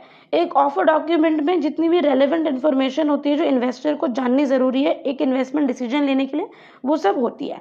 अभी हम लोग बात कर रहे हैं ऑफर डॉक्यूमेंट की। अभी हम लोगों ने ड्राफ्ट ऑफर डॉक्यूमेंट की बात नहीं करी है। ड्राफ्ट ऑफर डॉक्यूमेंट की अगर हम बात करें तो वो क्या होता है? Means the offer document in the draft stage. जब ड्राफ्ट के स्टेज पे ऑफर डॉक्यूमेंट होता है तो हम उसको बोलते हैं कि ये ड्राफ्ट ऑफर डॉक्यूमेंट है। ड्राफ्ट ऑफर डॉक्यूमेंट में क्या क्या होता है? इसको हम सेबी के साथ फाइल करते हैं। अब देखो जब ऑफर डॉक्यूमेंट बन के तैयार हो जाता है तो उसे किसके साथ फाइल करते हैं? आरओसी मतलब रजिस्ट्रार ऑफ कंपनी और स्टॉक एक्सचेंज। पर जो ड्राफ्ट ऑफर डॉक्यूमेंट है उसको हम लोग किसके साथ फाइल करते हैं? सेबी के साथ। और ये एटलीस्ट 30 दिन पहले होना चाहिए। कोई भी इंपॉर्टेंट चीज आने से पहले, कोई भी आप पब्लिक इशू निकाल रहे हो उससे पहले, कोई भी आरओसी को देने से भी पहले 30 दिन पहले से पहले आपको सेबी को वो सबमिट कराना है, क्योंकि सेबी उसको चेक करती है। ठीक है, सेबी क्योंकि वो रेगुलेटर है ऑफ द मार्केट, तो वो चेक करती है कि जो आपने इन्फॉर्मेशन दी है उसकी कोई ऑथेंटिसिटी है कि नहीं, वो क्रेडिबल है कि नहीं। ऐसा तो नहीं मुंह उठा के कुछ भी लिख दिया सिर्फ फ्लॉन्ट करने के लिए, नहीं, ऐसा कुछ भी नहीं है। फिर अगर आप सेबी को वो दोगे तो सेबी अगर उसको कुछ लगता है कि अच्छा इसमें कुछ गलती है तो वो ऑफर डॉक्यूमेंट में आपको चेंजेस भी सजेस्ट कर सकती है। और यहाँ पे वो चेंजेस करेगा कौन? यहाँ पे देखो इशूअर और जो लीड मर्चेंट बैंकर है वो चेंजेस करके सेबी को दोबारा देंगे। ठीक है, और उसके बाद वो आरओसी में जाएगा। और ये जो ऑफर डॉक्यूमेंट होता है ये सेबी की वेबसाइट पे पब्लिक कमेंट्स के लिए 21 दिनों तक खुला रहता है कि अगर कोई भी इन्वेस्टर इस कंपनी में इन्वेस्ट करना चाहता है और उसको उस कंपनी के बारे में कुछ और भी जानना है तो सेबी की वेबसाइट पे आप आओ। किसी भी कंपनी ने अगर आप उस कंपनी में इंटरेस्टेड हो और उस कंपनी का पब्लिक इशू निकलने वाला है तो वो ड्राफ्ट ऑफर डॉक्यूमेंट पड़ा है, आप चेक करो। कोई भी इन्फॉर्मेशन अगर आपको और चाहिए या फिर कुछ गलत आपको लग रहा है तो आप उस पर कमेंट कर सकते हो 21 दिनों के अंदर। ठीक है, from the filing of draft offer document with SEBI. ये हो गया ड्राफ्ट ऑफर डॉक्यूमेंट, आप लोगों ने समझ लिया। अब आ जाते हैं नेक्स्ट पे, What is an abridged prospectus? अब abridged prospectus क्या होता है? prospectus बहुत हो गया, समझ लिया तुम लोगों ने, but it's a shorter version of the prospectus। ठीक है, prospectus का ही एक shorter version जो होता है ये होता है abridged prospectus। Who prepare the prospectus या फिर ऑफर डॉक्यूमेंट? अब ये जो prospectus है या फिर ऑफर डॉक्यूमेंट है ये कौन बनाता है? तो the public issue of companies are handled by merchant bankers. ये हम लोगों ने पहले भी देखा था कि जो प्राइस होता है वो issuer plus merchant banker decide करते हैं। तो इसी तरीके से यहाँ पर भी जो मर्चेंट बैंकर्स होते हैं वही प्रॉस्पेक्टस को डिजाइन करते हैं। Issuer, merchant banker, lead merchant banker, ये सब लोग होते हैं। The prospectus is submitted to SEBI for its approval. और उसके बाद जब एक बार सब प्रॉस्पेक्टस बन जाता है तो वो सेबी को सबमिट किया जाता है। ये हम लोगों को पता ही है। What does one mean by lock in? अब देखो लॉक इन का क्या मतलब होता है, लॉक का क्या मतलब हो? अब देखो तुमने मान लो एक कमरे में लॉक लगा दिया, और जब हम कहीं जा रहे होते हैं तो अपने घर को लॉक लगा के जाता है, तो जब हम वापस आते हैं तो हमें सामान कैसा मिलता है? अगर हमारे घर में कोई चोर उचक्कर नहीं घुसा होगा या फिर कोई कैट डॉग नहीं है तो हमारा सामान हम जैसा छोड़कर गए थे हमें वैसा ही मिल जाएगा, एकदम फ्रीज, है ना, जैसा हम छोड़कर गए थे बिल्कुल वैसा ही मिल जाएगा। तो अगर सिक्योरिटीज के केस में भी अगर हम लोग देखें कि लॉक इन है तो इसका मतलब होता है freeze on the sale of shares for a certain period of time. Sale of shares अब नहीं हो रही है, एकदम फ्रीज लगा दिया, थोड़े समय के लिए मना कर दिया है कि भाई अब नहीं हो रही। ठीक है, और ये जो सेबी ने ये जो लॉक इन वाला फीचर हम लोगों को दिया है, मतलब कंपनीज को दिया है, ये क्यों दिया है बेसिकली, ताकि वो इंश्योर कर सके कि जो प्रमोटर्स हैं या फिर जो कंपनी के मेन पर्सन है, कुछ कंट्रोलिंग कंपनी की उनके हाथ में भी तो हो। कहीं ऐसा ना हो कि अगर लॉक इन नहीं लगाया तो जो कंपनी है वो अपने सारे शेयर्स बेचे जा रही है। ऐसे पता है क्या होगा, मान लो अगर किसी कंपनी ने अपने 100% शेयर बेच दिया है, तो उससे क्या होगा, वो कंपनी, अब वो 100% शेयर किसी एक को नहीं दिए, वो रैंडम लोगों के पास है, तो वो जो कंपनी है वो चलना बंद कर देगी, क्योंकि कोई भी पूरी रिस्पॉन्सिबिलिटी नहीं लेगा ना उस कंपनी को हैंडल करने की। तो ये भी है। और जो प्रमोटर है उसके पास भी कुछ मिनिमम परसेंटेज होना चाहिए। Freeze on the sale of shares for a certain period of time. Listing of securities क्या होती है, जब कोई अनलिस्टेड कंपनी पहली बार मार्केट में आती है अपना आईपीओ लेके, और जैसे ही उसकी कंपनी के शेयर्स जो होते हैं वो बिकने शुरू होते हैं, लोगों के पास पहुंच जाते हैं, वैसे उसकी कंपनी क्या होती है, वो लिस्ट हो जाती है, और जो सिक्योरिटीज होती हैं उनका एडमिशन हो जाता है, ठीक है, मार्केट में, कि अब उन सिक्योरिटीज को खरीदा बेचा जा सकता है। Listing means admission of securities of an issuer to the trading privileges. Trading privileges का मतलब डीलिंग्स हो सकती है, बाय सेल हो सकता है, इस तरीके से, ठीक है। नेक्स्ट पे आते हैं, लिस्टिंग अग्रीमेंट क्या होता है। जब भी कंपनी अपने सिक्योरिटीज को लिस्ट करवाना चाहती है तो उसको एक लिस्टिंग अग्रीमेंट करना पड़ता है एक्सचेंज के साथ, ठीक है, जो स्टॉक एक्सचेंज है उसके साथ एक लिस्टिंग अग्रीमेंट करना पड़ता है। और उसके अंदर क्या क्या होता है, वो टर्म्स एंड कंडीशंस होती हैं लिस्टिंग की, कि भाई कितनी सिक्योरिटीज आप निकालोगे, कितना पब्लिक इशू निकालोगे, कैसे निकालोगे, कौन सा प्रोसीजर फॉलो करोगे। अगर सेबी की गाइडलाइंस फॉलो करोगे तभी तो सही से तरीके से आपको लिस्ट किया जाएगा ना आपके सिक्योरिटीज को। तो बहुत सारी टर्म्स एंड कंडीशंस होती हैं जो कंपनी को माननी पड़ती हैं, बहुत सारे डिस्क्लोजर्स होते हैं जो कंपनी को करने पड़ते हैं, ताकि ये जो सिस्टम है वो बहुत अच्छे से चलता रहे। तो यही हो गया listing agreement. D listing of securities. Listing का मतलब एडमिशन ऑफ सिक्योरिटीज, और डी लिस्टिंग का मतलब परमानेंट रिमूवल ऑफ सिक्योरिटीज, कि भाई अब इस कंपनी के जो सिक्योरिटीज हैं वो अब उसमें ट्रेड नहीं किया जाएगा। और यहीं पे तुम लोग सर्च करना कि क्या कभी सेबी ने ऐसा किया है कि किसी कंपनी की सिक्योरिटीज को डी लिस्ट कर दिया हो, ठीक है, किसी कंपनी की सिक्योरिटीज को डी लिस्ट कर दिया हो और वो कंपनी बैन हो गई हो मार्केट में ट्रेड करने से। इसका एग्जाम्पल तुम मुझे कॉमेंट सेक्शन में बताओगे, ठीक है, गूगल पर सर्च करना और भी पढ़ना इसके बारे में, 1 मिनट लगेगा, ठीक है, या फिर अभी इस वीडियो को पॉज करके देख लो, ये बहुत तुम्हें इंटरेस्टिंग लगेगा। तुम्हें लगेगा, अगर पढ़ रहे हो तो तुम्हें ऐसा लगेगा अरे ऐसा नहीं होता होगा, पर क्या पता सेबी ने किया हो, क्या पता नहीं किया हो, इसको तुम खुद देखो, मैं अभी इसके बारे में कुछ नहीं बता रही हूँ, ठीक है। What is SEBI's role in an issue. अब सेबी का एक रोल में, एक इशू में क्या रोल होता है, वैसे तो हम लोग थोड़ी थोड़ी चीजें ऑलरेडी पढ़ चुके हैं, पर अभी फिर से देखेंगे। देखो, अगर कोई भी कंपनी अगर पब्लिक इशू निकाल रही है या फिर राइट इशू निकाल रही है 50 लाख से ज्यादा की वैल्यू का, ठीक है, तो उसको हमेशा एक ड्राफ्ट ऑफर डॉक्यूमेंट सेबी को देना पड़ता है कि भाई आप चेक कर लो कि हम ये वाली इन्फॉर्मेशन जो है पब्लिक को दे रहे हैं, ऐसा ऐसा ऑफर निकाल रहे हैं, ये सब हमें करना है, वो सब सेबी से आपको पहले पूछना पड़ेगा अगर आप कोई भी पब्लिक इशू या राइट इशू 50 लाख से ज़्यादा की वैल्यू का निकाल रहे हो, ठीक है।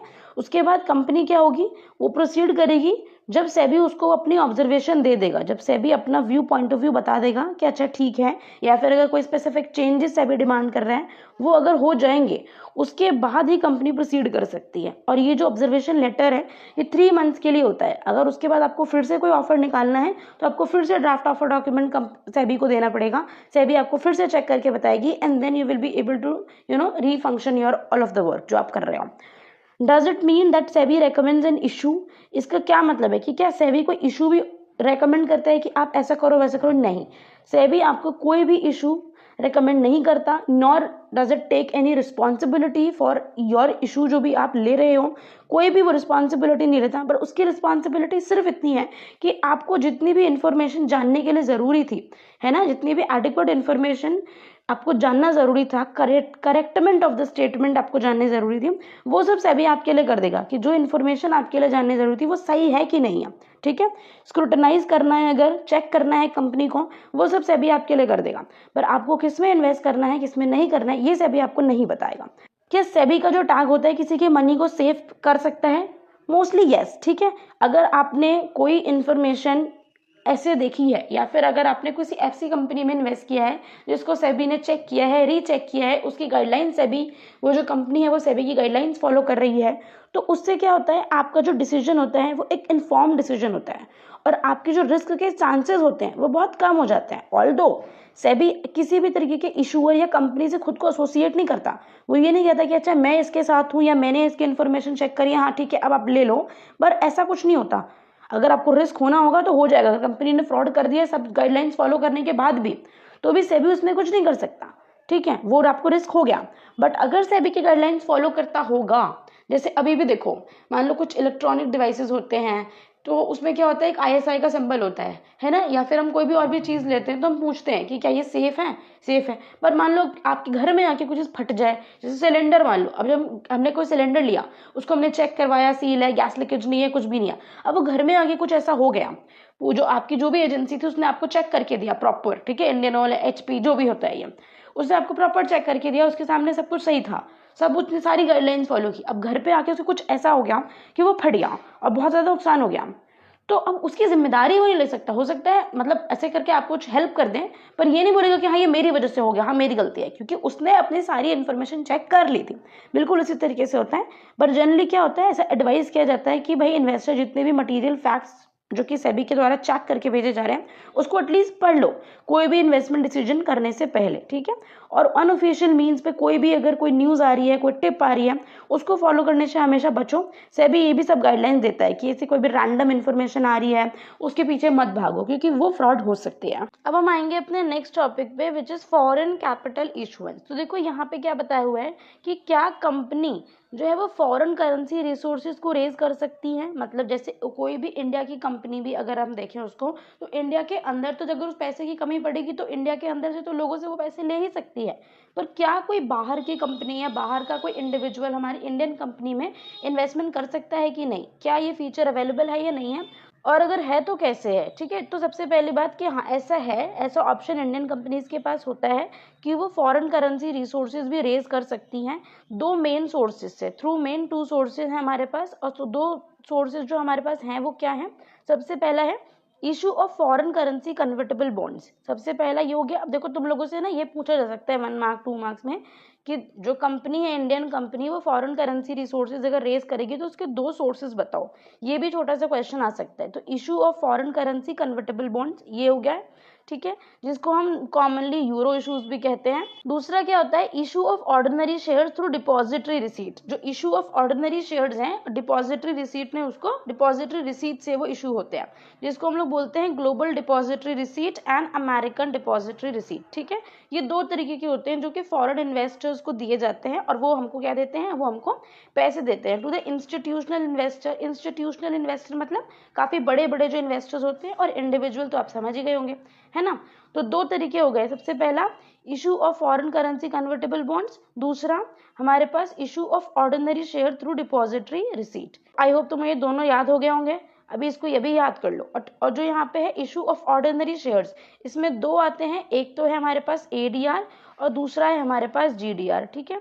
अब इन दोनों के बीच का डिफरेंस और इन दोनों के बीच का जो कॉन्सेप्ट है उसको हम लोग देखेंगे। ADR क्या होता है, ADR is American depository receipt, है ना। एक ये फिजिकल सर्टिफिकेट है जिसकी हमको ये बताता है कि हमारे पास एक अमेरिकन डिपॉजिटरी का शेयर है, which is often used to refer as ADS themselves। तो ADS अमेरिकन डिपॉजिटरी शेयर्स और ADR क्या होता है, अमेरिकन डिपॉजिटरी रिसीट। तो ये दोनों भी देख लेना, अगर तो मान लो कहीं ऐसा ना हो कि ADR पूछा हो ADS बता दो, ADS पूछा है ADR बता दो, तो ध्यान से देख लेना इसको। अब ये ADS होता क्या है, अमेरिकन डिपॉजिटरी शेयर जो है एक ये US dollar denominated form of equity है, मतलब ये एक ऐसी ओनरशिप है, आप इक्विटी ओनरशिप आपको मिलेगी जो कि US डॉलर में है, ठीक है।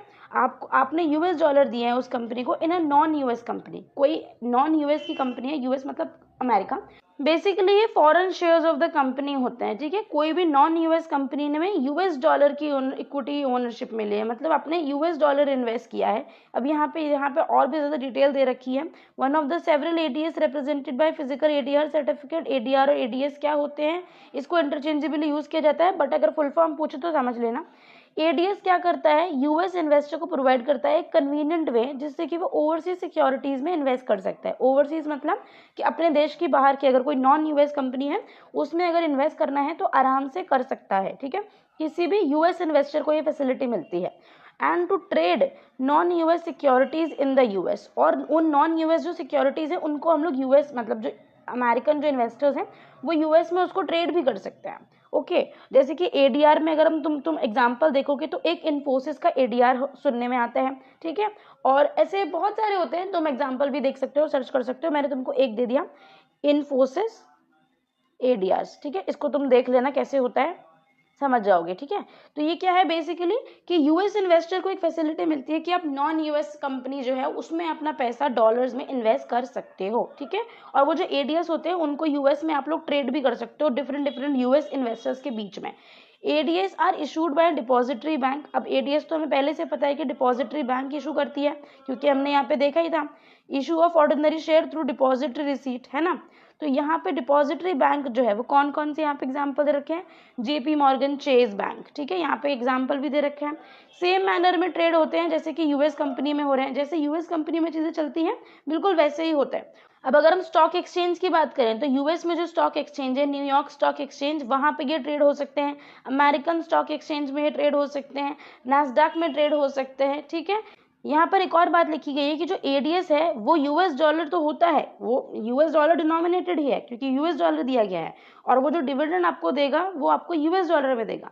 पर इसका ये मतलब नहीं है कि जिस नॉन यूएस कंपनी में आपने पैसे को इन्वेस्ट किया है, अगर उस करेंसी का, उस देश की करेंसी का कोई करेंसी रिस्क है तो वो भी आपके साथ एसिमिलेट हो ही जाएगा। जैसे हम मान लो कि किसी बंदे ने एक, जैसे हमारे इंडिया में भी देखना, आज तुम देखना कि $1 कितने रुपीज के हिसाब से है। तो अगर इस बंदे ने $1 100 के हिसाब से फॉर एग्जाम्पल पैसा लगाया, अब अगर ये पैसा निकालना चाह रहा है तो अगर यहाँ पे $1 90 का है तो इसको इतने ही तो मिल सकते हैं। हम ये थोड़े सोचेंगे कि ये 10 साल पहले आया था तो पहले का इसका रेट इतना था तो फिर इतना था, तो नहीं, ऐसा नहीं होता। और अगर प्रॉफिट होगा, मतलब अगर $1 आज मान लो 80 रुपीज का है और जब इसने निकाला तो वो 90 रुपए का है, तो उसको 90 रुपए मिलेंगे जब अपने पैसे निकालेगा तो, ठीक है। ये इस तरीके की चीज होती है। तो करेंसी रिस्क, अगर मतलब करेंसी में अगर रिस्क है तो वो भी बेयर करना पड़ेगा, अगर प्रॉफिट निकल के आ रहा है तो वो भी उसको मिलेगा। ये बेसिकली फायदा यही होता है इन्वेस्ट करने का दूसरे देशों में। ग्लोबल डिपॉजिटरी रिसीट अब हम लोग देखेंगे। तो ये क्या है, ये बेसिकली ज्यादातर नॉन यूएस इन्वेस्टर्स के लिए होता है, नॉन यूएस इन्वेस्टर्स के लिए, ठीक है। और ये आउटसाइड यूएस किया जाता है, मोस्टली जो है ये आउटसाइड अमेरिका किया जाता है, ठीक है। इसको हम लोग बोलते हैं क्या, GDR, global depository receipt, global depository receipt. Global finance vehicle है that allows an issuer to raise capital simultaneously in 2 or more market through global offering. अब 2 या 2 से ज्यादा, अब देखो अगर आप ADR करोगे तो वो तो एक अमेरिकन इन्वेस्टर ही खरीदेगा, है ना। बट अगर GDR है तो वो देश में, दुनिया में, मतलब कहीं भी कोई भी उसको खरीद सकता है। खास करके जैसे मान लो यूरोपियन स्टॉक एक्सचेंज, जैसे कि लंदन स्टॉक एक्सचेंज हो गया, तो वहां पे ये सब ज्यादा ट्रेड हो रहे हैं। जैसे हमारे पास एक जो एग्जाम्पल है GDR का, वो क्या है, ICICI बैंक का एक GDR है, तो उसको तुम लोग देख सकते हो। और भी ऐसे सिमिलर एग्जाम्पल तुम लोग सर्च कर सकते हो, तो इसको देख लो, है ना। तो ये क्या है कि नॉन यूएस इन्वेस्टर्स जो है आउटसाइड यूएस अगर ट्रेड हो रहा है तो इसके अंदर इस तरीके से आप पैसा रेज कर सकते हो। और यहाँ पे क्या एक चीज बता रखी है कि GDR में बी यूज्ड इन पब्लिक और प्राइवेट मार्केट इनसाइड और आउटसाइड यूएस। GDR के बारे में देखो एक और बात बता रखी है कि GDR is a negotiable certificate, usually represent company का ट्रेडेड इक्विटी वैल्यू या डेट वैल्यू उसका कितना है, ठीक है, ये हमें उसको पता चलता है। तो आज के इस वीडियो के लिए इतना ही। आई होप तुम लोगों को ये कॉन्सेप्ट समझ में आया होगा, पूरा ये चैप्टर बढ़िया समझ में आ गया होगा। अब ये चैप्टर 3 जो है वो फिनिश हो गया है। नेक्स्ट वीडियो से हम लोग चैप्टर 4 सेकेंडरी मार्केट शुरू करेंगे, जो कि इसके आगे वाला ही चैप्टर है। तो अगर तुम लोगों ने अभी तक चैनल को सब्सक्राइब नहीं किया है तो मेक श्योर कि तुम सब्सक्राइब कर लो, ताकि आगे आने वाले वीडियोस तुम्हें मिल पाए। एंड जरूर से तुम लोग हैंड रिटन नोट चेक करना, मैंने डिस्क्रिप्शन में अपना नंबर दे दिया है, ठीक है। मेरे नंबर पे तुम लोग मुझे मैसेज कर सकते हो, और वो मैसेज जैसे, मतलब हो सकता है कि थोड़ा टाइम लग जाए मुझे देखने में, क्योंकि ऐसे मैं थोड़ा बिजी होती हूँ। तो जैसे ही मैं देखूंगी तुम लोग को रिप्लाई कर दूंगी, बहुत ज़्यादा देर नहीं लगेगी, 1-2 घंटे का लैग हो सकता है, ज़्यादा टेंशन मत लेना कि तुमने मुझे मैसेज किया मैंने देखा नहीं, ठीक है। मैं जैसे ही देखूंगी, as soon as I will see your message I will reply you. And कोई भी प्रॉब्लम हो मुझे व्हाट्सएप पर ही मैसेज कर देना, मैं देख लूंगी। Okay, bye, thank you so much for watching, take care.